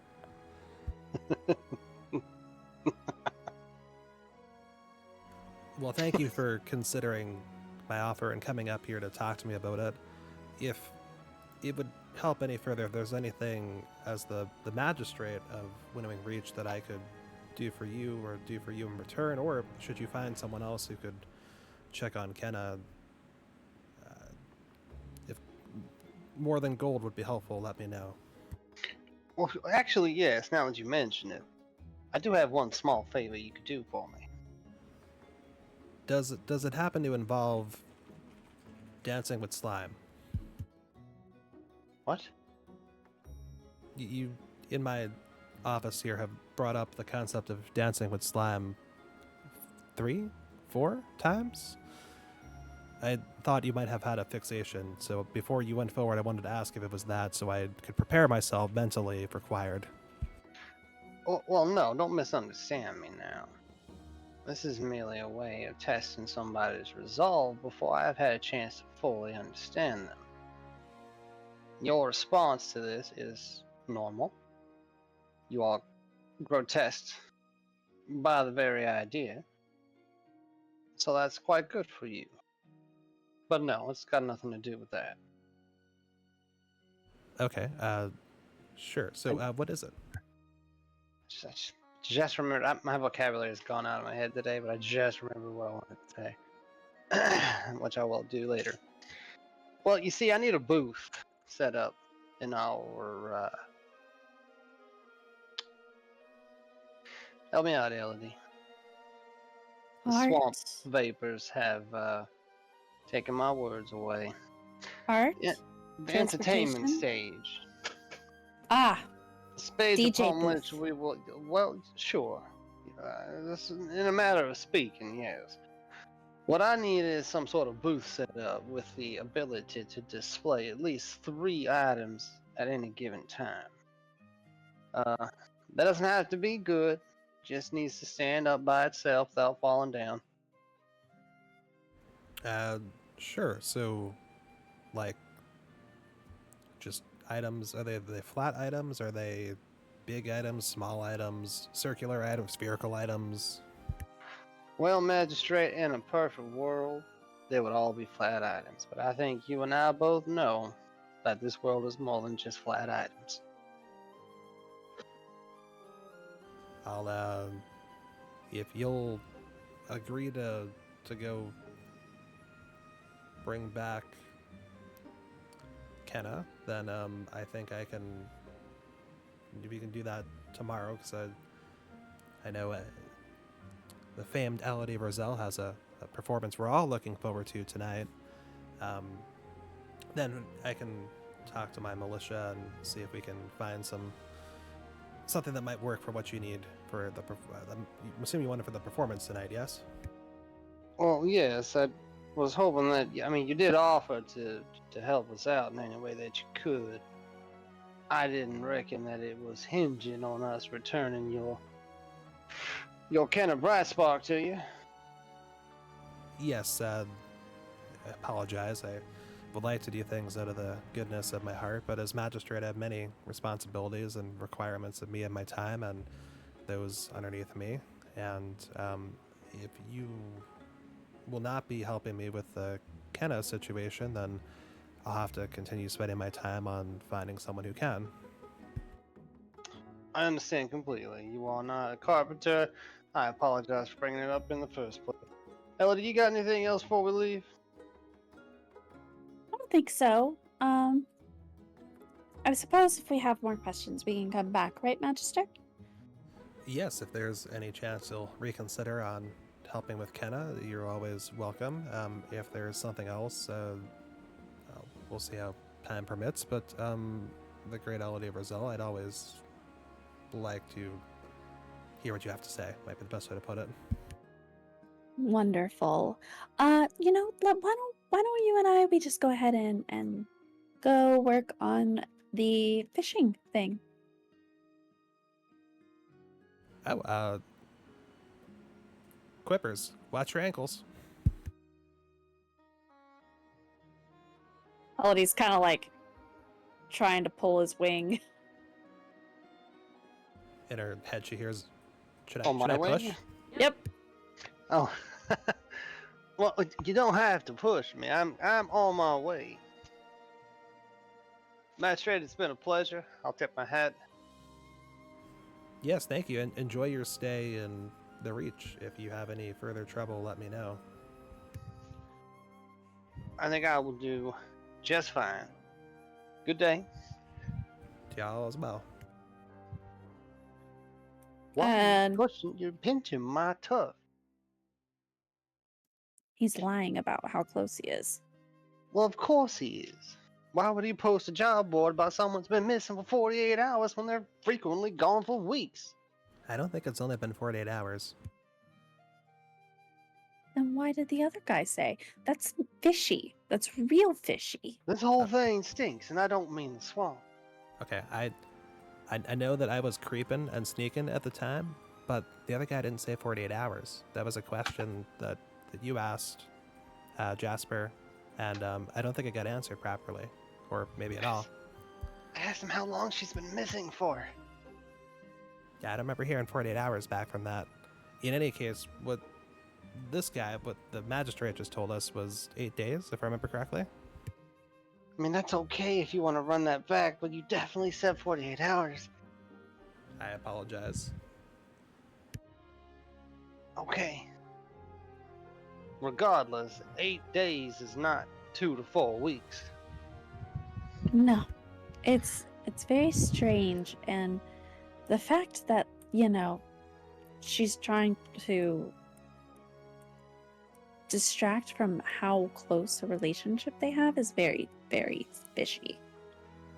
Yeah, not- go ahead. First. Okay, yeah, so that's a little creepy, a little creepy vibe. Little So now bit. there's a few things that we can ascertain here. Number one is we need to find out what exactly this relationship is. We could do that at the performance tonight with some small talk, perhaps. Oh, are we trying the magistrate as part of our crowd tonight?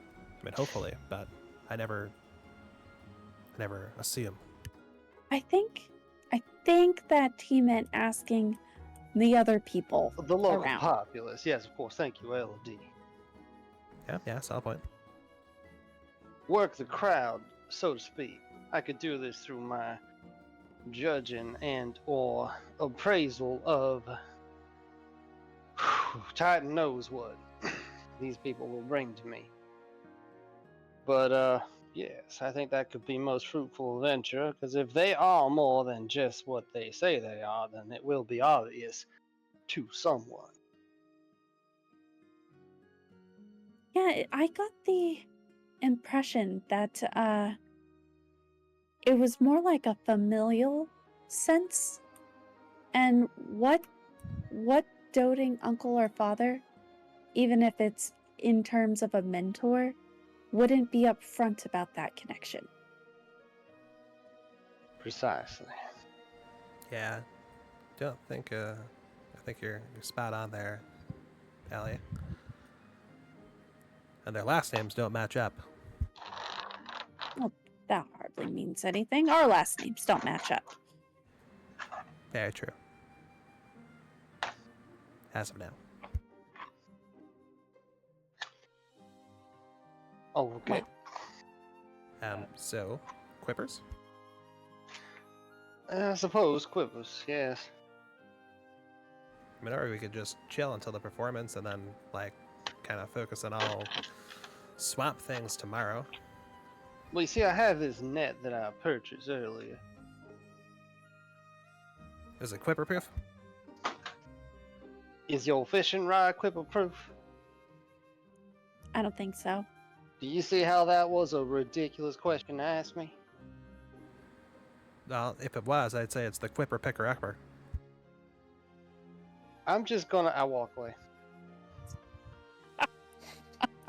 All right, look, can we take 5? Absolutely. Let me flip over the thing for it. We'll be back, everyone.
And welcome back, everyone.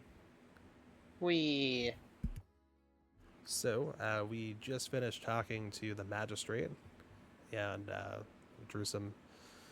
have some interesting questions about what his interest in all this is, and what his interest in Kenna specifically might be.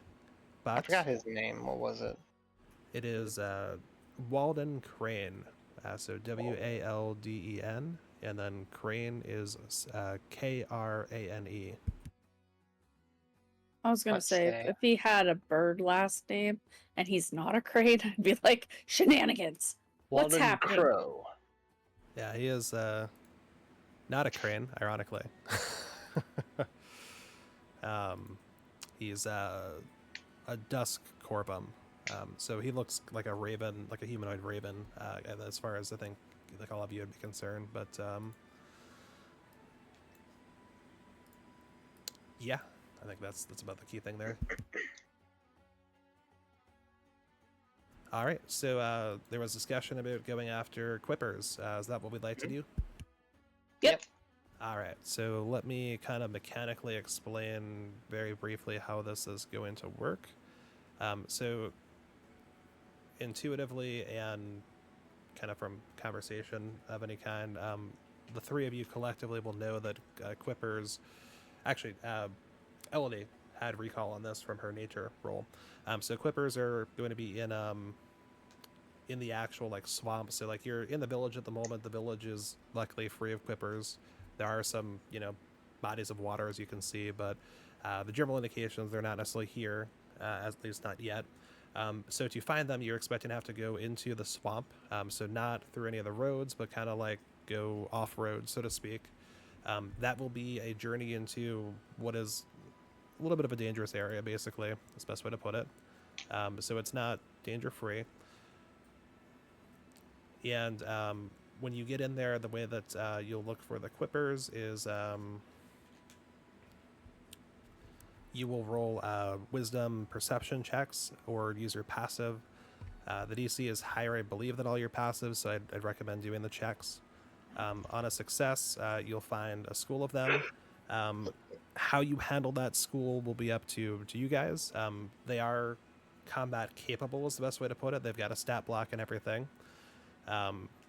You can straight up fight them if you'd like to do that, but if you can come up with other creative solutions for how you might accomplish your goal, you're welcome to do that as well. The perception checks, if you don't find them, will be things you can do once every 10 minutes of looking, searching pretty much. It'll represent like 10 minutes worth of searching for each perception check. Critical failure will have an impact. You can help each other with the perception, so feel free to do that. And if you spend a long time looking, there may be some other stuff that happens, is the best way to put it. So you're like aware that it's, again, you're in an area that may be dangerous. Any questions on any of that mechanically? Nope. All right. So are you all walking on foot? I will say that trying to bring Gary or the cart would be difficult, but if you want to try, I'm not going to stop you from trying. I assumed we'd be walking on foot. Yep. All right. And do you have a marching order preference of like who's first, second, third? Imagine probably the put bodyguard want to go Zephyr. first. Yeah. Okay. Yeah, Zephyr will take the lead. I guess Zephyr would probably advocate that Elodie be in the middle behind him, if that sounds okay. And then does that sound okay order-wise? It's fine with me. Mm-hmm. All right, so we'll roll with that then. All right, everyone. So looking for quippers. They're going to be in the water, and I'm going to try to navigate us around the water, but we'll try to keep an eye out to see if we see any signs of swarming. They tend to either, we might see them jumping from like kind of little water hole to water hole, or we could see them in the water. You might see like some movement, and it should be a little bit larger than the average movement in there, if that makes sense. Oh, that means you could probably catch it with your net. If you catch it when it jumps up, you could just put your net underneath where it's supposed to land. Oh, well, yes. What is this net like in nature? Let me see. Let me check my inventory. See if it says anything specifically about it. Net. When you take the attack action, you can replace one of your actions with throwing a net. Target a creature you can see within 15 feet. Target must succeed a dex saving throw, 8 plus your dex modifier, and proficiency bonus. Or have the restraint condition until it escapes. To escape, the target must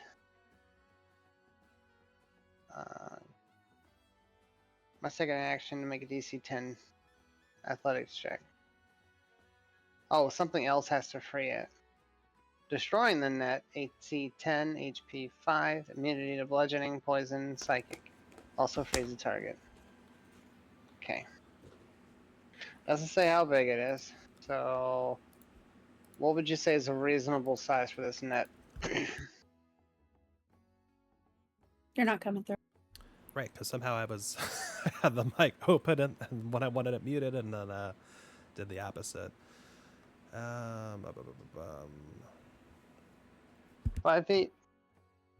Yeah, I'd say 5 square feet sounds about right for your size and for being able to carry this around. And what is this talking about? Target the creature within 5 feet. It must take, yeah. I suppose I could chuck it at one of them, and should one of them go airborne. I've Well, never you really could thrown a net use, before. if we tied the net to the fishing pole, we could Create a possibly. fishing net. That's brilliant. Yeah, that was my idea. Well, let's do it. Post haste. Well, who's good at tying knots? Oh boy. As an amateur artist and art appraiser, I don't have a whole lot of experience. You know, I don't find myself in many positions in which I need to tie a knot. I'm Except for pretty my good shoes. with being nimble with my fingers. I could probably That's slide a a weird way of hand. saying that. Yeah, let me hold let me hold this for you and hold that so you can do that more easily. Take advantage on the roll. Yep, sleight of hand with advantage.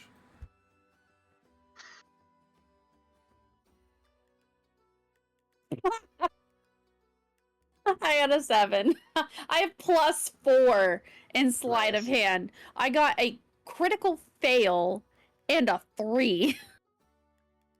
Good job. Oof. Huh, this is... Well, that certainly looks like a knot. It's not a knot. Yeah, It's a great knot. it could work.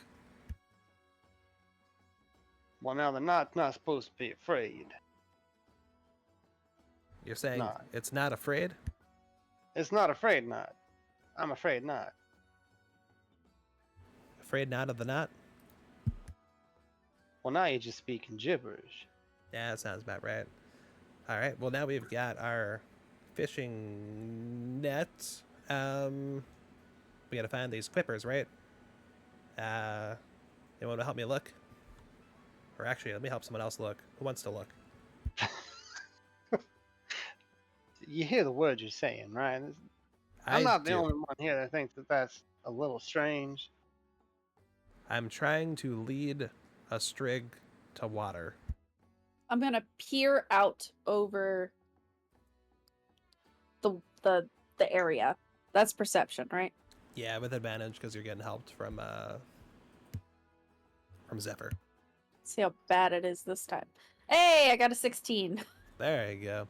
All right, with a 16, you do spot some quippers jumping from one part of the like a little, almost looks like a puddle, but it's a little bit larger than a puddle, you can tell, into like a larger kind of like more of a pond situation, and it's only about 30 feet away from you. Hey, look over there. Oh, yep. Flying quippers. Quippers ho! Quick, try to Get the net. catch it. Who's throwing it? You. Are we all throwing it? I'm throwing it. All right, You're here I doing go. it. I'm just gonna ball it up and chuck it. So we attach the net to the Pole. fishing pole, right? There we go. That's even better. Now you hold on to this end, and I'm gonna throw the other one. All right. One of Ready? the two of us is holding on, or we'll both hold on to it. All right, do it. Everyone get their hands on this, because if this goes bad, I want us all to be blamed. Here we go. Okay, so how do you want? You want to go by what the net says, or do you want to do something different? So if you're trying to grab one of these things out of the air, then yeah, let's go by what the net says. You can take advantage on the roll because of well, actually, it's going to be a saving throw on the creature, right? Yes. Yeah. So 8 plus your dex and proficiency. So that'll be your dex is +3, so 11, 13. So it'll be DC 13 saving throw. Yeah, we can do that. Sweet. All right, let me go roll for the Quipper. Huh! There I go. Look at it sail through the air.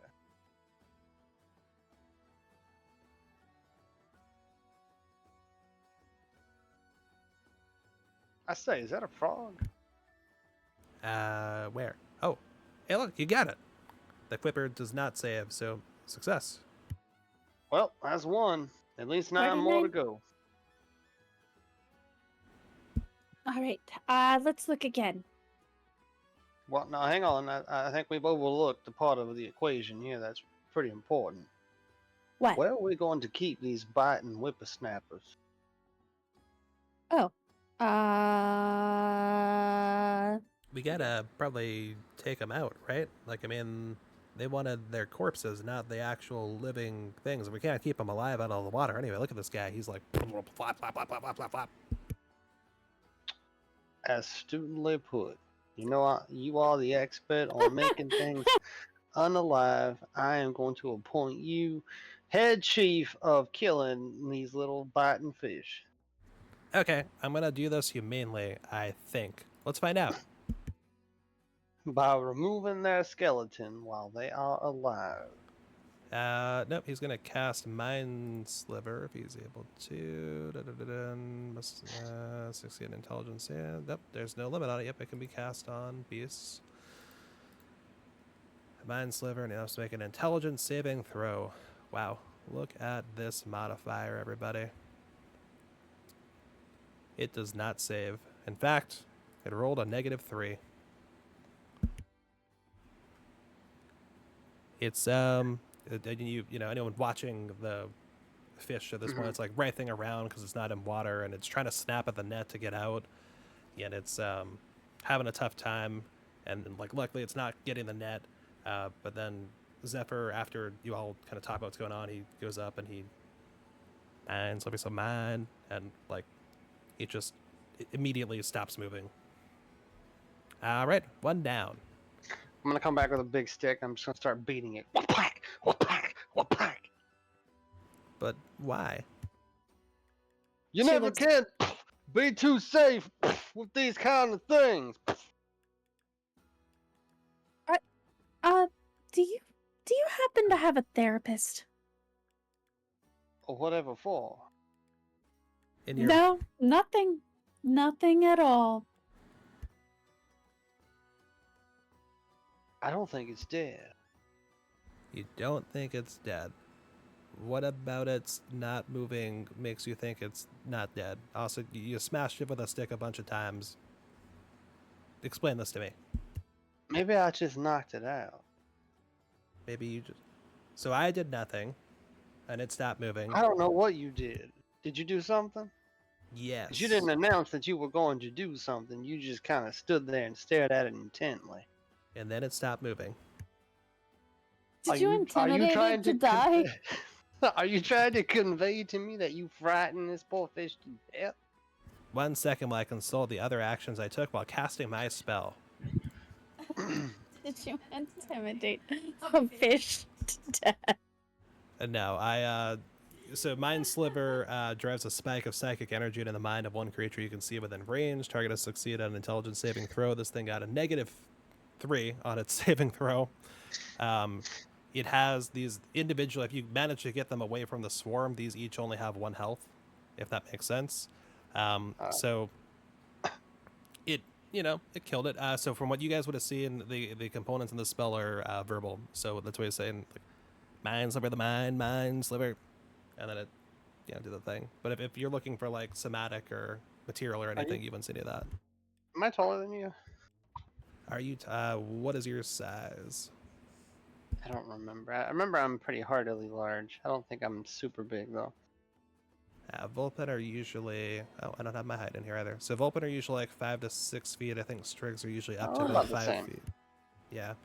So it's probably similar-ish. Or actually, my size is 6 feet. That's right. Let me put that in I'm here. gonna just take a quiet step closer to you. Just a step. Did your imaginary friend kill this fish? In your mind, you'll hear, my imaginary friend. Whom could The that one be? back at the bar when we first met. You don't remember that entire conversation we had? I do. I thought you had pieced 2 and 2 together, that Elodie is a real person, and she's right here.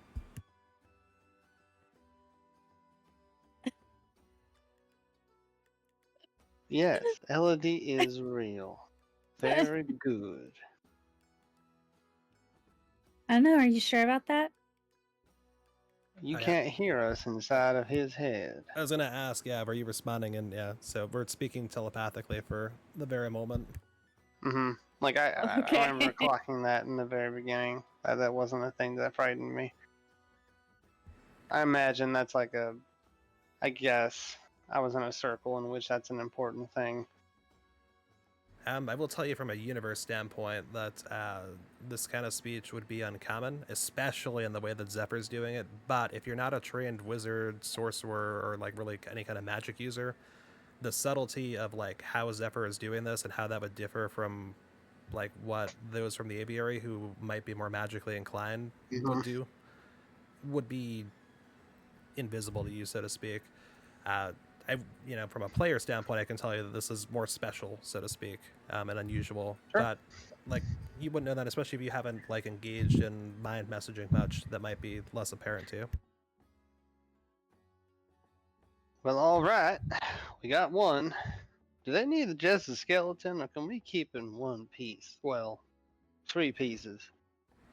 I got the feeling that their key goal is for us to show them proof that we have reduced the population of the Quippers, and that a skeleton of some flavor is probably like the minimum viable unit where they're like, if there's at least a skeleton left, then we know that they killed something. If we start breaking the skeleton into pieces, they might have more questions about, do the number of heads match the number of tails? I don't know. But like, we could maybe That is persuade them. precisely my point. We could engage in some mild japery. Because if this is just a big old bag of bones, they gotta take us on our word, don't they? I don't know. Man, You don't know. we could always try to I don't know if they'll piece the skeletons together. I can almost assure you they most certainly will not reconstruct the bones of these creatures to ascertain whether or not we brought them 49 or 50. I would do that, but we haven't met the sergeant we're turning this into, have we? I suppose not. Let's keep them in one piece. I mean, we could try it if you want. Besides, I thought we were shooting for 9. 9 more, yes. Are we ever going for the smaller payout? If we can get more, that's great.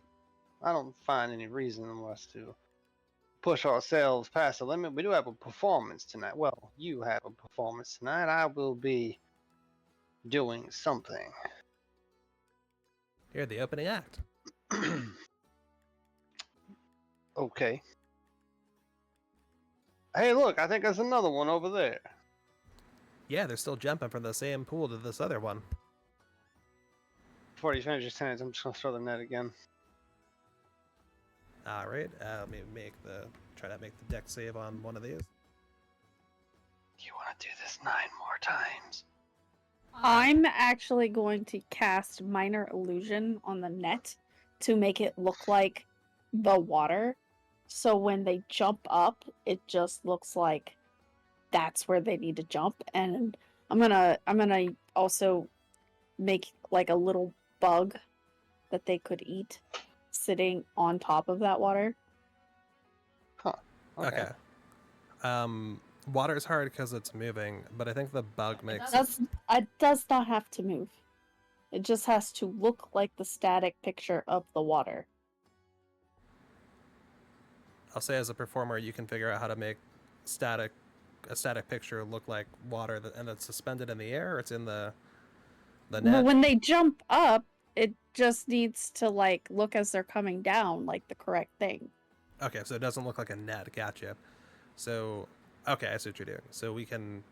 All right. So I got how I want to handle that covered, and then Trog, you made the mention of not want to do this 9 more times, and you want to collect 9 of these. I can either try to think what level of granularity to do this at. We could do a D6. I was gonna say we could roll dice. We have those. They're available to us. Yeah, I was thinking about that. Okay, D6, good idea. So I'm gonna do the dexterity save at disadvantage because of the minor illusion, making it less likely it's going to evade. And then if the dex save fails, I'll have you roll a D6, and then that'll tell us how many got caught, and then we can do that as many times as needed. That should pull down the total number of times without depriving you guys of it misses and you lose a whole bunch. Excellent.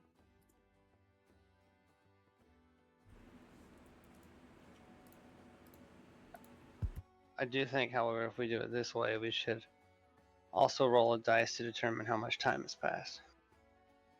So what I'm kind of giving you is that the thing on that, so to speak, was the perception to find the quippers in the first place. And so kind of where I put you is I kind of let the time float a little bit, but like that you found a school of them. And so, and especially since you're not going for the entire school, you're going for like a subset of them. I'm kind of allowing that to work in that way, if that makes sense. So like once you exhaust this school, then you'll have the perception barrier again to find a new school. Because I'll say that like the ones that get by the net or get by the net situation will just straight up evade you guys. So coming back to what happened here. So even with the minor illusion, this set of, and I guess let's come up with how many this was. Roll the d6. 3. So 3 of these quippers jumped through the air, and something about what's ahead of them looked off, and they wiggle around, and they just hit the sides of the net and deflect into the water. They barely passed their save with a 14, even with disadvantage. What was that? They're quick little quippers.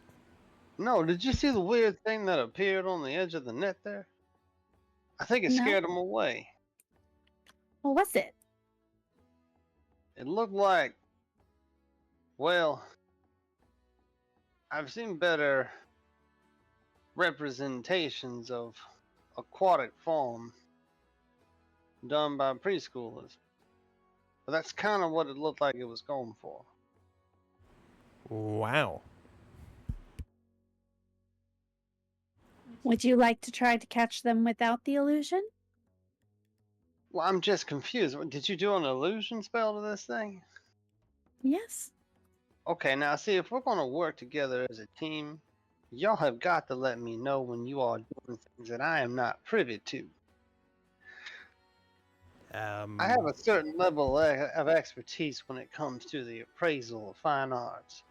Now, I will never come up to you and hand you a painting and say, here, go sell this for what you think it is worth. I will give you the lowdown and the skinny on what I think is my professional opinion. I'm just asking for a little bit of back and forth. All right, so the plan then is, do we want to keep doing the illusions, Ellie?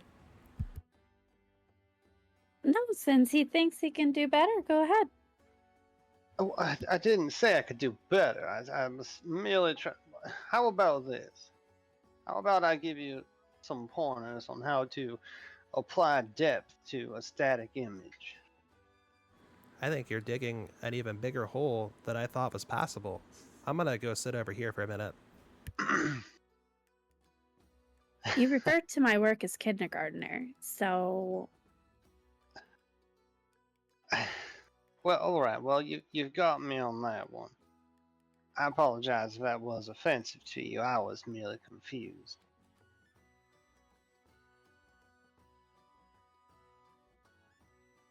well, I accept your apology for now.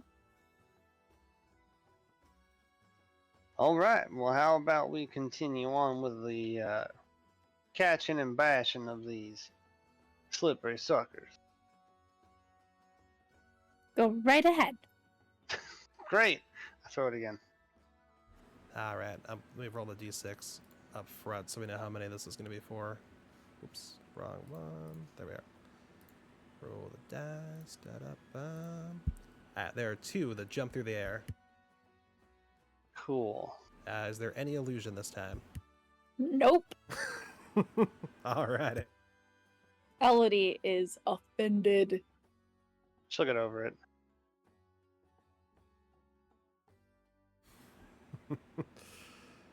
All right, it'll be a flat deck save then. And it rolls a 15. So these 2 flying through the air, and they definitely see the net coming for them, and it looks like they didn't like wiggle. They just somehow, it looks like they fly almost a little bit. Like their trajectory just changes, and they tumble away from the net. But I didn't go any better. Just missed. Well, it didn't go any worse. Tell me I'm wrong. It's true, you could have fell in. That's Could true. have fallen in. I'm gonna throw it again. If you want to do it a certain number of times, just let me know. But otherwise, I'll go one at a time. I'm just gonna keep going until we have a satisfactory amount. You can make that work out however you want it to be. All right, I'm gonna do the thing for now. Ba-ba-bum.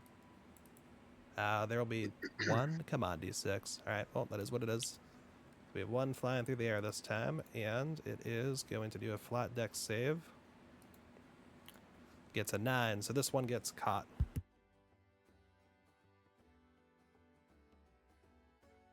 So All right. okay. There's another one.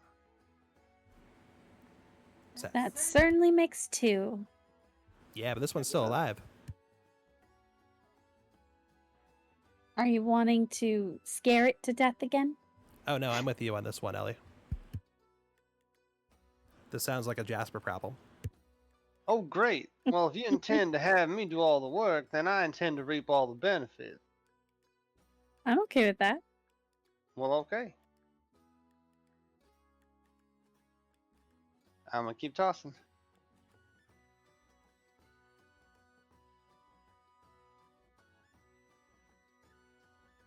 So what did you say, Jasper, for that? About what? I thought you started to say, oh my gosh, okay. I thought you started saying something about like how to possibly kill the quipper you got. I'm not. I'm just gonna throw it on the bank.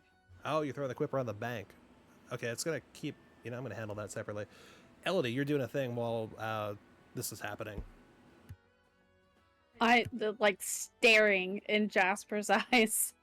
I'm just gonna reach out and snatch one out of the air, and I rolled a dirty 20. And yeah, that succeeds because that's gonna, you treat that as an attack or like a grapple basically. So you've got a wriggling quipper in your hand. And seeing this, Zephyr was like, "Whoa! Oh, let me take care of that." And he's going to go and force it to try to make an intelligence saving throw for Mind Sliver. And it gets a -2, so it's you got a dead fish in your hand now. So it's wiggling, and then you hear, well, and then it's just dead. I don't know why, but that's hysterical.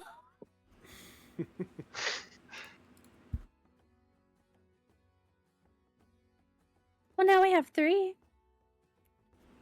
7 more to go. I don't know if we got 3 just yet.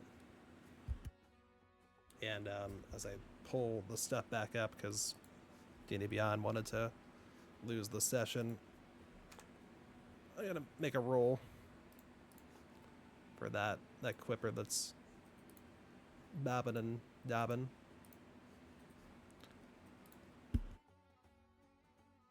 What is the quipper in the net still, or you just left him on the bank? I just checked on, like, I would, like, project him from the net, 'cause obviously I still want to use it. Alright, so on the bank, it rolls a 13 for dex saving throw. It manages to wiggle itself back into the water and gets away. Looks like we're down by 1. Zephyr, do you happen to have a bag or anything? Let me just empty this one into this one, and kablam, here's a bag. I'll put the 2 that are dead in the bag. Call this the fish bag. Ooh, or the quipper picker upper. Well, never mind.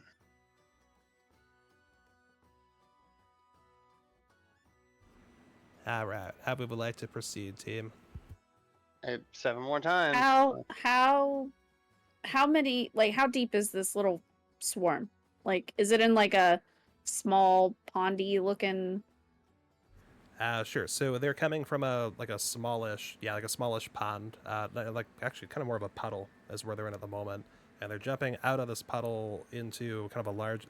It's not a large pond, but it is more of like a pond rather than a puddle, if that makes sense. So, How many look like are in the puddle?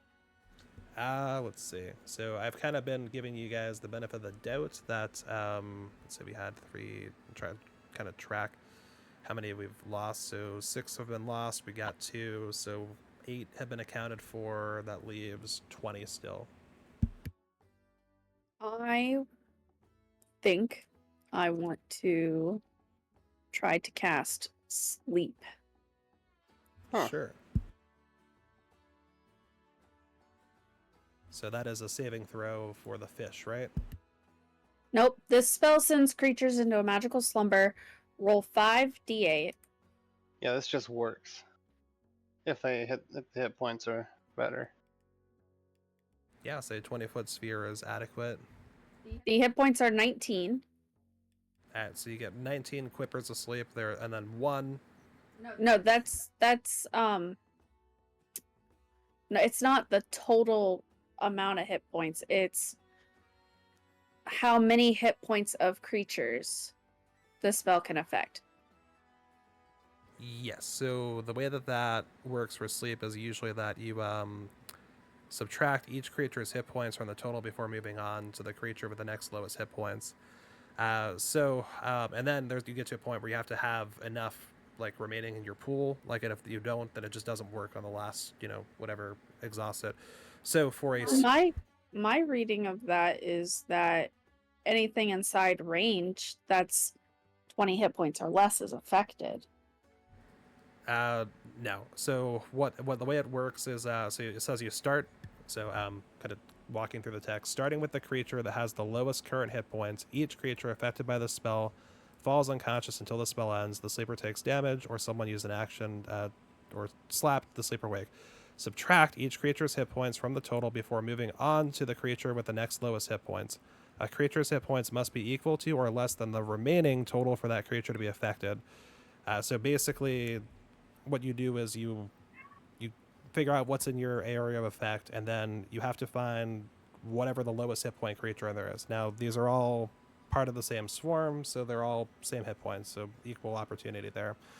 But then to put one to sleep, you basically expend whatever number of hit points are required for that one. So, like, if you say I had a creature with 4 hit points and that was the lowest, you would subtract 4 from the 19 that you rolled, and you would keep going. So for this, because they all have 1 hit point, I'm going to say you get 19 out of the 20 quippers are asleep, and the remaining quipper is now jumping through the air trying to get out of this, realizing that all of a sudden something has happened to its fellow school members. Are you going to try to catch the one? Hey, that's not too bad. Did you put them fish to sleep? Yep, that's VSN. So you definitely saw me do it. Well, it looks like we got some sort of rebel on our hands. I think I can take care of that one. I'm like chucking that at it All in case right. that wasn't obvious. Yeah, so give me a sleight of hand roll on checking the net, just because it's a quick, like, because she does this and then immediately one pops out. So like I want to kind of just see like a reaction from that front. I did terribly. Oh boy. All right, then I'm gonna let it make the deck save with advantage for the net, and the net was like 13, right? So, ba-da-ba-ba-bum, everybody. One gets away, but you have 19 sleeping fish in a hole. Well, that's quite the haul. Think you can mind sliver the rest of these fish? Yep, it's going to take, does math in head, and just over 3 minutes. Just, yeah, chill for a minute, like 3 minutes. 3 minutes, yeah. It like starts and just like does it like for 3 minutes, like concentrating on each fish in the hole to like make sure that they're killed, so that you don't accidentally like touch something and so on and so forth, and they're incapacitated. So does it just work? I don't think so. I think they still get to make the int save. Alright, let me make this easy. Not what I meant to do. Ignore the, like how it still is, I think, below my spell save DC, isn't it? It is. I meant to do that with disadvantage, and it rolled really well for its intelligence, and it still failed. Yeah, they're all mind slivered within like 3 minutes. If you want to RP the 3 minutes, feel free, but otherwise we'll fast forward. As you kill them, I'll throw them in the bag. Ba-bum, ba-bum, ba-bum. And the bag fills up with 21 quippers total. Nice, Sue. Do you want to try another hole? Or do you want to go ahead and bring this in? Dealer's choice. I asked you first. What do you think, Zephyr? I mean, we found it pretty quick. It probably wouldn't hurt to look for another real quick. Could even do it on the way back. I'd almost say we got a knack with this. Let's find another one. Sure. Who wants to roll the perception on that with advantage? Because Zephyr will help whoever wants it. Mine's +0. I will roll perception. You want me to do advantage? Yeah. I will use my great big owl eyes to scan the horizon with an 18. All right, with an 18, you see, I guess let's say you walk a little bit before as you're scanning, if that's okay. And you walk a little bit further, and you find a pond, and in this pond you see that there's some thrashing, and you actually see some blood come to the surface. You may not be sure of what specifically to make of that, but you do suspect that quippers are afoot, and quippers would have teeth that can cause blood. So it's good. Yeah, I have a pretty good idea what that might be. Well, looks like they got themselves some prey over here. Ooh, Hey. that'll make them distracted. Well, yes, I suppose I would distract them. That does mean they're going to be a bit more bitey than what we are used to. So let's exercise a little bit more caution this time. All right, how you want to do this? Well,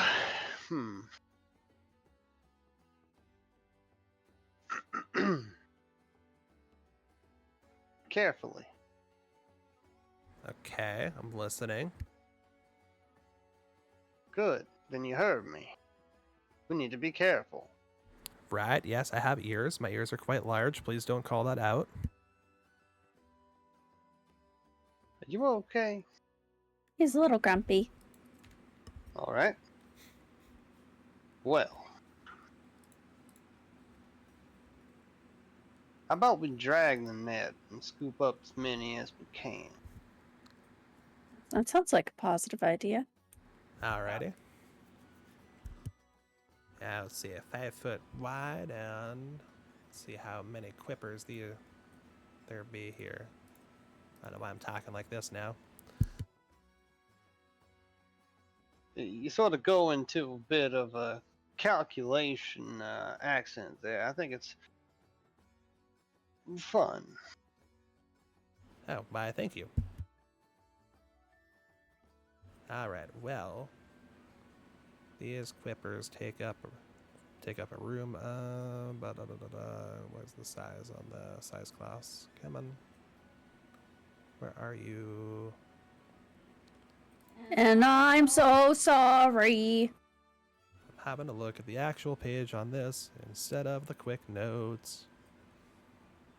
Ah, there are medium. 5 by 5. All right, you could potentially get all of them with this if you would like to Sweet. give it a shot. So All right. we're going to take this branch and we're going to stiffen this end of the net. I'm just going to weave it on in there like some sort of fancy basket. And then we're going to pull on that rope on either side, and we're just going to kind of run for all the life that we have in us and scoop up every last one of these suckers. What do you think? I think that sounds promising. All right, let's do it. So, good.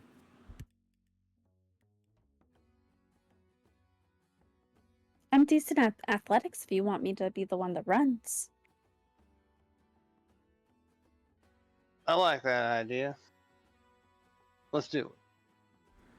All right. Since it's a group situation, go ahead and give me athletics at advantage, Elodie.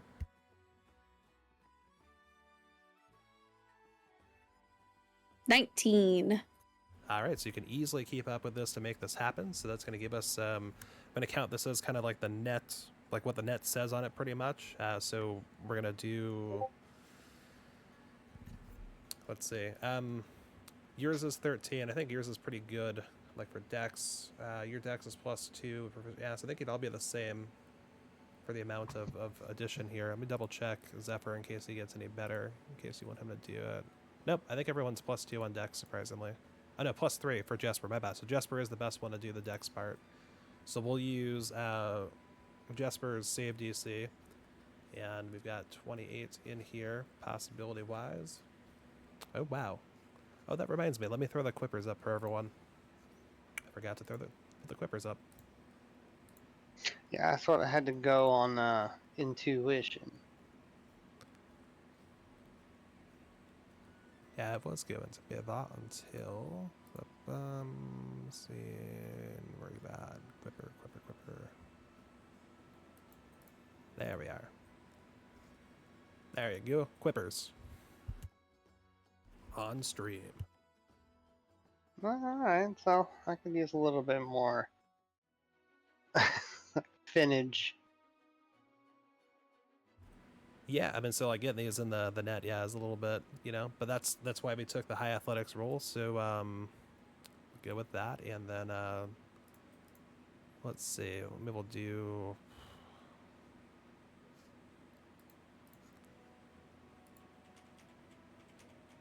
Anyone want to roll a d12? Sure. Swing, bada. I got a 1. All right, well, Woo! it's okay. We'll do a test run. Let's see if we can get 1 with this first one. Or should it be? Yeah, we'll roll that. All right, quipper.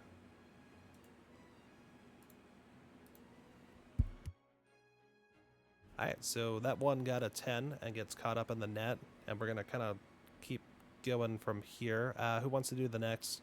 Let's do a d20 this time. Okay, I got it. 1d20, here we go.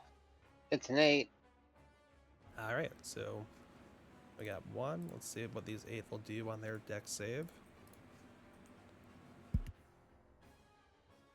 All right, so 8. So you got 9 scooped up in the net so far, and this is all like one drag of the net. But I'm trying to do this so that it's not like all or nothing. I'm kind of trying to make it a little more interactive.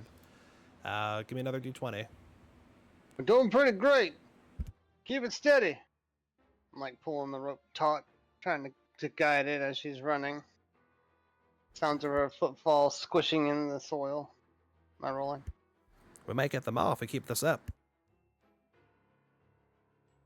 That's a crit fail, sir. That's not. It's really just like how many we get. So this will be for 1. So let's see how the quick. Crit 1, sir. Well, that's 1 more at least. Yeah. Wow, they are not avoiding this net at all. That was pretty good.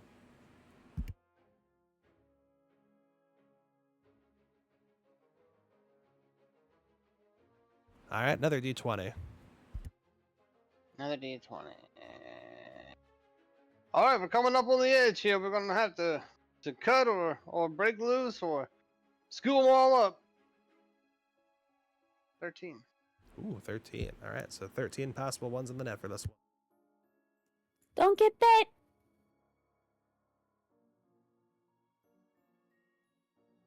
They roll a collective 4, so that's 13 more. Look at them just piling in. You think they taste any good? Wish I knew. You could try to eat one.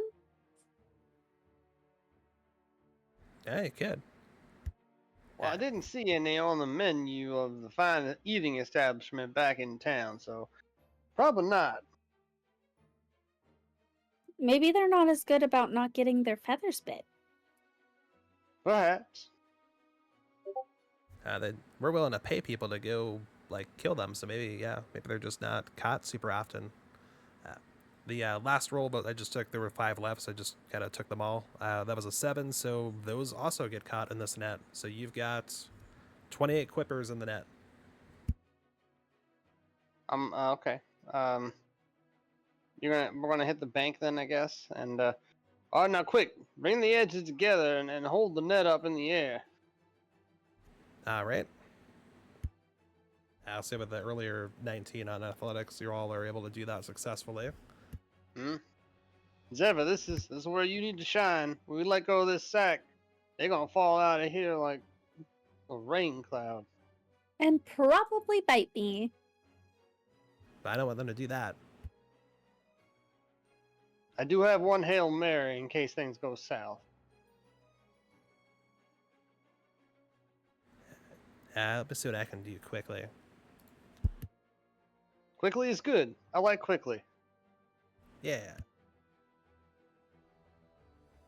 It's a good adverb. Post haste is another really good one. Underappreciated, in my opinion. So Zephyr is going to look at the fish that are in the net, wriggling, and he's going to start whispering. There are other fish that are better than you. You are really, really wimpy fish. You should just give it up, fish.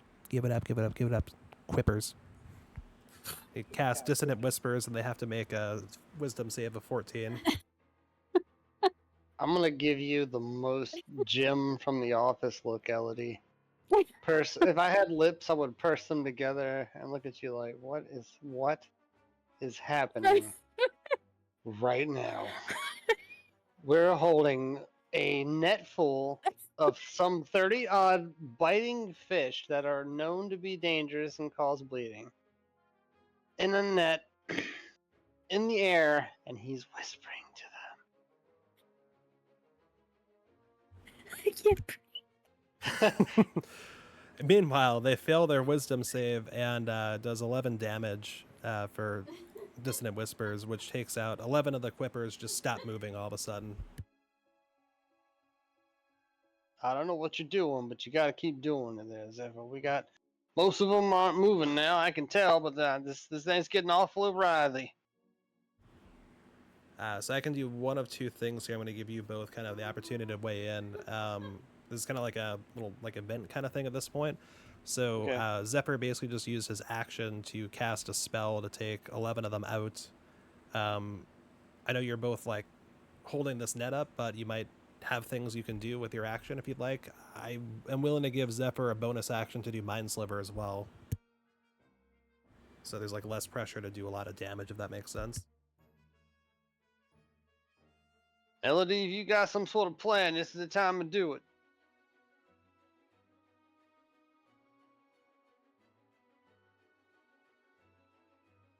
I'm not gonna hearing any swing it. words. I'm Okay. gonna swing it and slam it into a tree. Okay, so that was my Hail Mary. How about we do this together? All right, so you're both gonna swing and I got a better idea, Elodie. Hold your arm outstretched, and I'll hold my arm outstretched, and we will put the tree in between us. You understand? Yes. Clothesline these suckers. Go! All right. Do you want us to do an unarmed strike? I'm working on the things. Let's see, they're trapped in the net, so they can't really avoid this. So they're taking damage, but what kind of damage are they taking? I here? know, right? It's bludgeoning, in my opinion. So this is something that Dungeons and Dragons 5th edition doesn't really do really well. But systems like Blades in the Dark or the other one I can't think of right now. The illuminated world system. Yeah, you roll dice and d6s or d8s in some cases, and you can get successes if you roll high enough, or you get mixed successes. And a mixed success in this situation would be to die for. Alright, so what I can do here is, well, if you want the opportunity of a mixed success, I can come up with that a different way. But I think you've all done well enough that I'm going to kind of let you do some damage first, and then we'll go from there. So whichever the two of you would prefer, give me an unarmed strike at advantage for targeting this, just to make sure you all. Mine's +3. I am not metaing. I'm just gonna swing.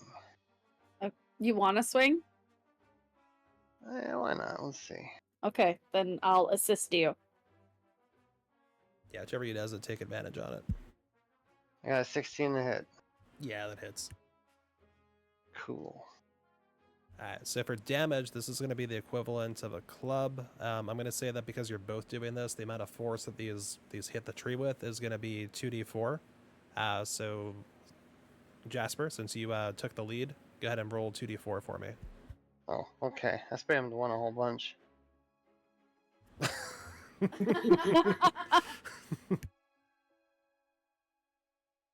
6.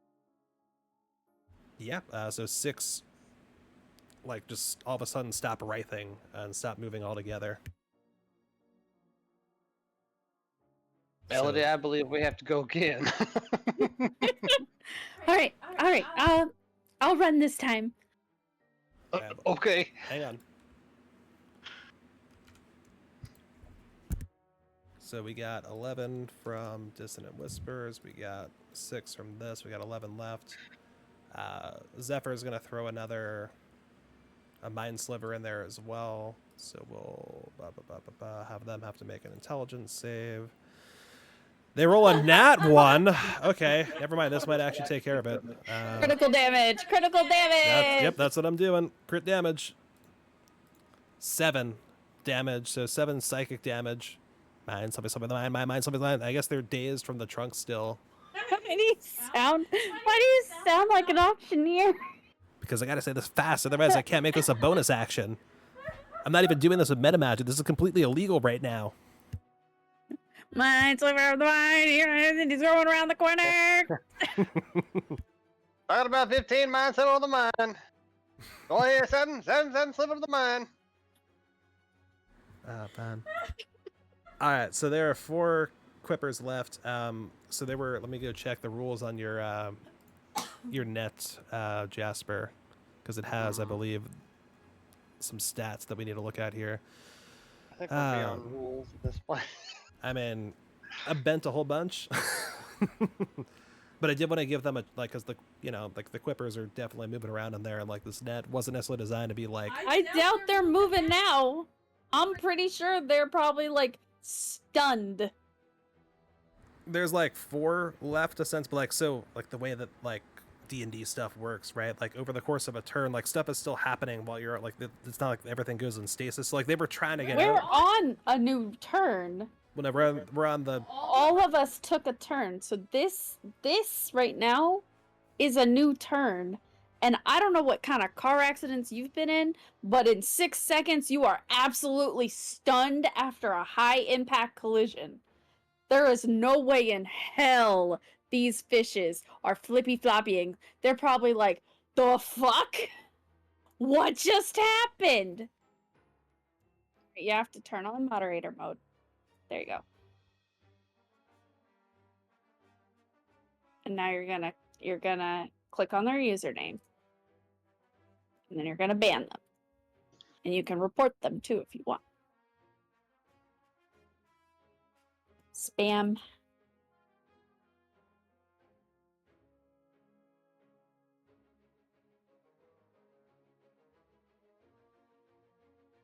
Boo.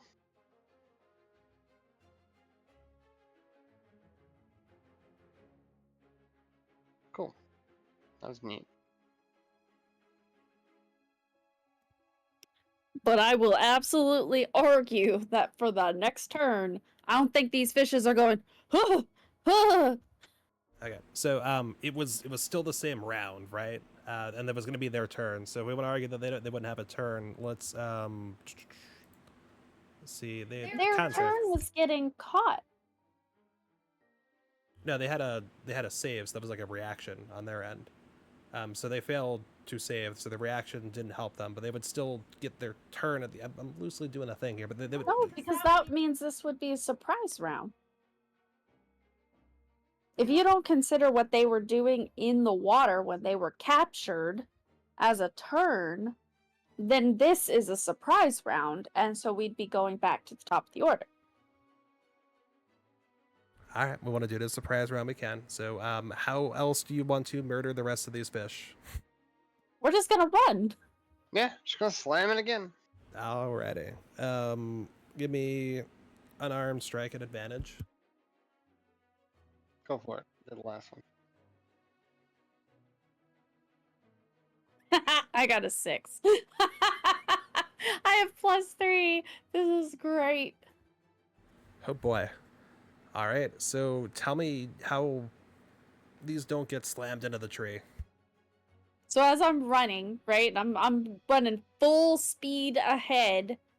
I get tripped on a gnarled root of the tree and go flying instead. Uh-oh. So you get tripped. Is there, Jasper, the way that you set up this net, if Elodie trips and falls, is there anything stopping these quippers from going flying? Nope. I mean, we twisted the net, like, we Yeah, we bundled closed it up. it. Okay. That's what I want to make sure. Okay, so with it twisted, so Elodie, do you retain your grip? Because you didn't roll a nat once, I'm letting you kind of define a little bit about how this fails. I mean, I'm sure I still have it gripped in my hand. Okay. I'm just Supermaning right now. So Elodie, you fall, and Jasper, as you're running towards the tree, you kind of notice this, and because of this, while it's kind of moving towards the tree, like you don't really impact with very much strength, and neither of you feel confident that the quippers in there have been subdued. Zephyr sees this and goes to cast another Mind Sliver. Mind Sliver. Some of the mine, some of the mine. Perfect.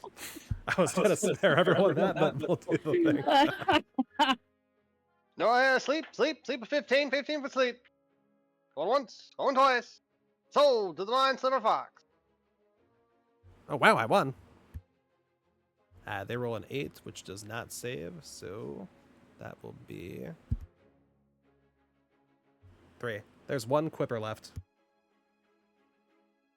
So 3 more quippers just stop moving in the net all of a sudden. But 1 more is still moving around in there. That is where we're going to go take a look at the net thing real quick. With you laying on the ground. Or recovering from your trip. Jasper sits down, heaving and breathing, trying to catch his breath. He looks over to you. He looks down at the net. He sees the one Quipper surrounded by 27 of his friends. I kind of just say mumble it. He's just going to suffocate. With its He's going good. to... No, you're fine. With what may well be its last breath, it snaps its jaw at the net, and it finds purchase and tries to tear it open. It does a crap ton of piercing damage. Wow. And it does. The net pierces open, and it breaks its way out of the net onto the boggy, muddy, grassy ground underneath it.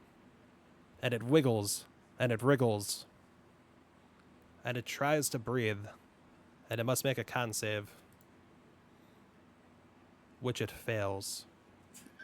And as it tries to pull in water into its gills or air and find some way to grow lungs, all it gets is mud. And it stops moving. So dramatic. Squipper tried so hard. Well, You're right. It suffocated. That's not exactly what I was thinking of, but there's an idiom in there somewhere. Just imagine I said something real clever. Sure. And, can you put the rest of these fish in that bag? Yep. I got it. One quipper. And 2 minutes later, 49 quippers. Hey, Jasper, you remember when you were asking if 49 quippers would be enough to get the full payment? Yes? It's time to find out. Excellent. Let's do the thing. All right, so with 49 quippers in your bag, you all travel back to Winnowing Reach. Yeah. Did I get that right? Who knows? The Reach. Elodie is covered in mud. Oh, right, I can fix that. And, the mud just all of a sudden starts sloughing off of Elodie and falling, almost just magically around her, as if, the mud magically became slippery and just fell straight off. You feel much cleaner now over the course of 2 minutes. Oh, thank you. Always welcome, Ellie.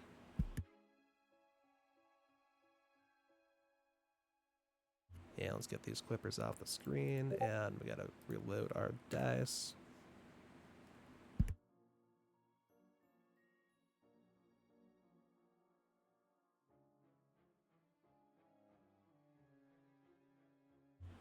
That's a thing going on there. Holy wow. I'm trying to get a good one. I like the fish that has wings that got speared by a branch in the air on its mouth. I'm sure there was a bunch of stuff like this. Just flying everywhere. I imagine this is just be a huge mess. Yeah, probably by that point, yeah. Yeah, it took a little bit to pick up because the net broke, right? So, which unfortunately does mean the net is now broken, sadly. But they should have more in the Reach if you would like more. Okay, I'm gonna buy 30 nets. What's the weight on those? Out of curiosity, let's see. 0. They don't have a weight at the moment. All right, I'll have to Yep. look it up. Ba-dum-bum. I'll just stuff them down the back of my pants and look, I have a huge donk. And the way they didn't give Elodie eyes. Yeah, you're missing pupils, definitely. Let me tell you, this is a wild scene. I tried to draw it, I got through it, I'm like, no, it's gotta be an easier way than this. Here, check. Nope, that's not gonna work either. These are getting progressively worse. Oh my god. There was the one that I did initially that I liked a lot, but just because I liked the way how cartoony it looked.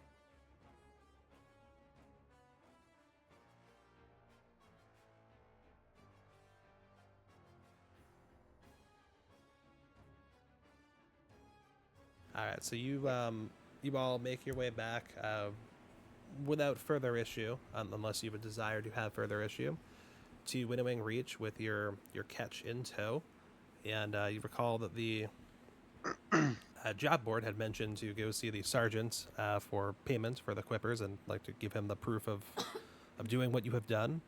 And so the sergeant is located at the town gal. Okay. So you walk back in from the swamp, and so you pass Eliza's cart. Do you do anything while you pass Eliza? PD I wave. Wolf. Yeah, sorry. PD Wolf is the author of this series of books, A Howl of Truth. It's about a detective, Sergeant. Oh, hey, Eliza. I'll tip my hat to her. Sergeant Lupin Gray, a lone wolf detective with a keen sense for justice and a crippling addiction to honey. To honey, you say? Huh. And does he have a pack? Or is he a lone wolf? I literally just said that he was a lone wolf. Oh, I literally didn't fully listen. That happens sometimes. That happens a lot more than you think it does. That sounds about right. So anyway, where is the sergeant located? Just up here to the, just like a little bit north of the magistrate's office. The gal, which is up there. See a little orange, kind of orangey like tree thing. So you walk up, and sure enough, it's another tree building of sorts. And there's stairs or pulleys if you prefer to get up there. And it's kind of looks like a little bit of an outpost and a little bit of a jail. Beautiful. Let's head on up there. Now, Raven Doyle writes a series called The Murder Crows. Now, this is about a detective named Sherclaw Holmes. I don't know where they got the original moniker from, but in the later series of the books, they sort of dropped Sherclaw and they just call him Holmes. Anyway, it's about a cunning bird detective with a knack for solving complex cases in the foggy streets of Crowchester. Ah, yes, I've heard of that one in particular. It's quite interesting. Though I'm a bigger fan, I should say, of the real brains behind the operation. Wolfbane Watson. He's Would be. He's a dashing Vulpin veteran who has come back from the war. They don't really clarify what war, it's not important. And he helps Holmes figure everything out. You know, you strike me as a Watson fan. You seem the type. Someone's got to do the work. Well, some would argue that the work is the case itself instead of the footwork. Although I do agree with you. Actions speak louder than words. Oh, we can both agree on that. And as you all walk up, there's another militia member who was standing with a spear and guarding entry. What do you bring with you? Or are any of you prisoners? Well, yes, this net is full of prisoners. Don't worry, they're dead. Oh, net. They look more closely. The net's empty. And then Zephyr holds up his bag and opens it. Whoa, that smells! Yep, you can go through and talk to the sergeant. Thank you. So you all walk through and walk into the office, like a little office, past a door that they open for you. And sitting at the at this small desk is this very large Moran raptor. He is a bird-wise looks like a petrel, and I'll give you kind of a little bit of a better visual. A little bit more. Looks a little bit more like dress clothing at the moment, sitting behind his desk. But then this is going to look, but is what it is. Here's Sergeant Birkin Bandolier. Sir? Thank you for bringing them to me. So, what brings you to the town gall? Hello, we heard your job listing for catching some of the fish. We read your job list. We did not hear your job. Maybe some of us heard your job listing. I was not included among them. I read it out loud. Elodie heard me. All right. Zephyr opens the bag. Whoa, that smells. You must... The job listing, right? The quippers. How many have you brought to me today? Last I counted, we had about... Oh, no. Which, if you will agree with us, is pretty much exactly the amount that was prescribed to us on the job listing. He gets up from behind the desk. He walks around a little bit menacingly. Let's find out how menacingly, actually. Gonna give me... I guess maybe these are passed. Let's see what he rolls first. Ba-dum-bum. Yeah, it's not very intimidating. So he walks around. He stubs his knee on the desk. Oh, Right. And he'll walk towards you. So, are you got 49, and is that because you are slackers? How does he know we have 49? That's what- what. Yeah. I heard. I mean, that's what I said. He intuited it. Oh, okay. I thought it was like microphone stuff. Sorry. All right. So, Yeah, I went. did you intend yeah. to conceal the number, but to say the number out loud, or? Because I'll have him. I said the number. Let me have him. Let me have him roll. Let's see if he managed to investigate that correctly out of that. He rolled a 16, so we'll say yeah, he was able to uncover the deception there. Unless you want to roll deception against that. I feel like, yeah, I should get to roll deception on Yeah, that. go for it. If you want to deceive, go for it. Okay. Oh boy. Well, it's a crit fail, so. So, they come out like 49! Yeah, I got 49. So, what is it? Are you slackers, or... I want to roll charisma to make him more malleable to us. Yeah. So I mean, you could do some kind of performance that could improve his disposition or redirect him, or you could try to persuade him. Both would be applicable, or you could just turn on the charm straight up with a charisma check, like raw, if you want. The things you have proficiency in would be more likely to succeed, but you know, however you want to flavor it, feel free. I'm gonna put on my stage presence. Well, now, I don't think that's With the 17. rightfully. Of course Accusatory. it's not about being lazy. Silly, are you teasing me? you know, I had been focused on the fish and on, you have a cough, son? Well, anyway, I hadn't really been focused on you. You're part of this operation, ma'am? Of course, we did this together. Don't you think with all this hard work we deserve that reward?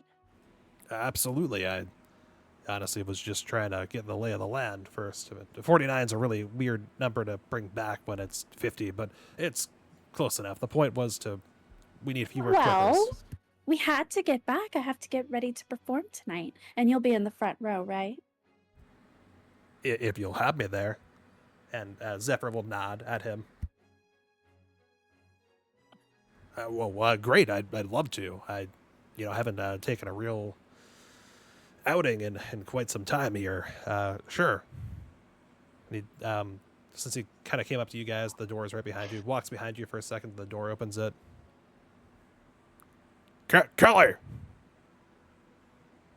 Yeah. It's Mickey Mouse again. I'm taking a few hours off tonight to go see the show. You're temporarily in charge. Got it? I want Kelly to just freak out when this door closes. Just wahoo! Yes, sir. All right. Close the door. Woohoo! What the? Okay. Right. Well, I'll be there, and you all are owed. Let's see what the terms of my contract were here as per what I put up. Quippers. Deliver 50. Receive.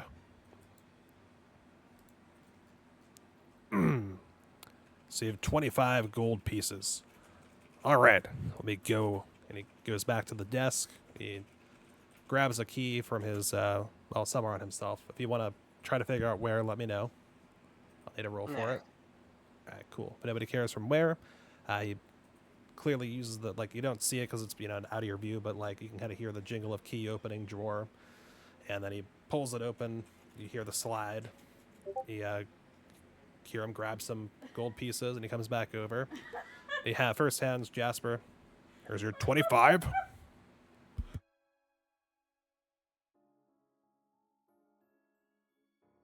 What the fuck? We've got a Discord situation going on with a GIF that is killing our party. We're fine. Much obliged, Captain Bandit. Sergeant Bandit. Was it Sergeant or Captain? It was Captain, wasn't it? Oh, now you're just trying to butter me up, but it's Sergeant Bandolier.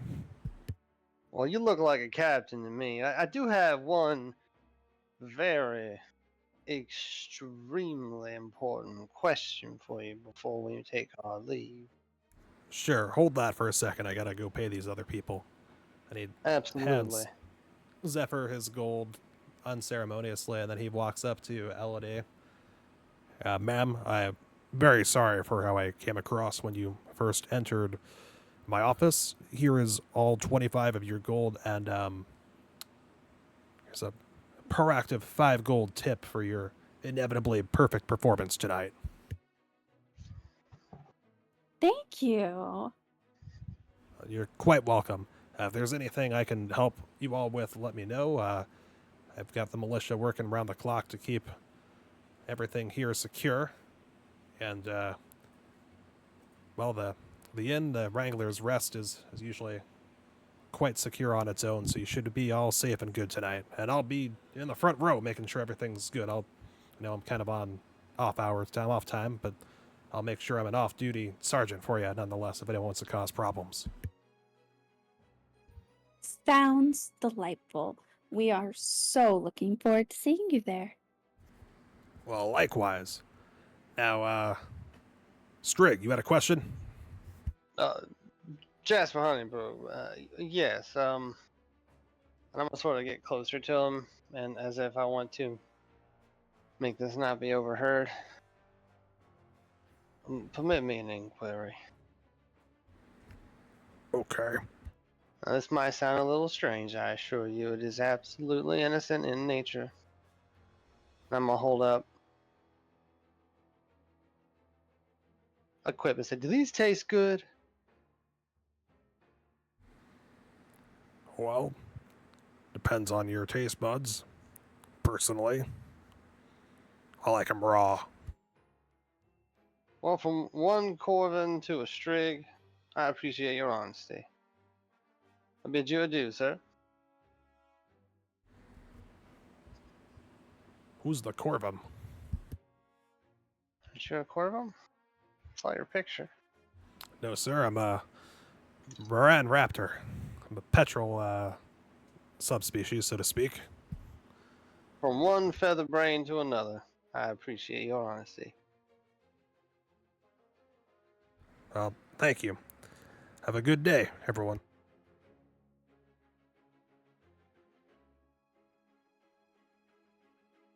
I'll just pocket the equip.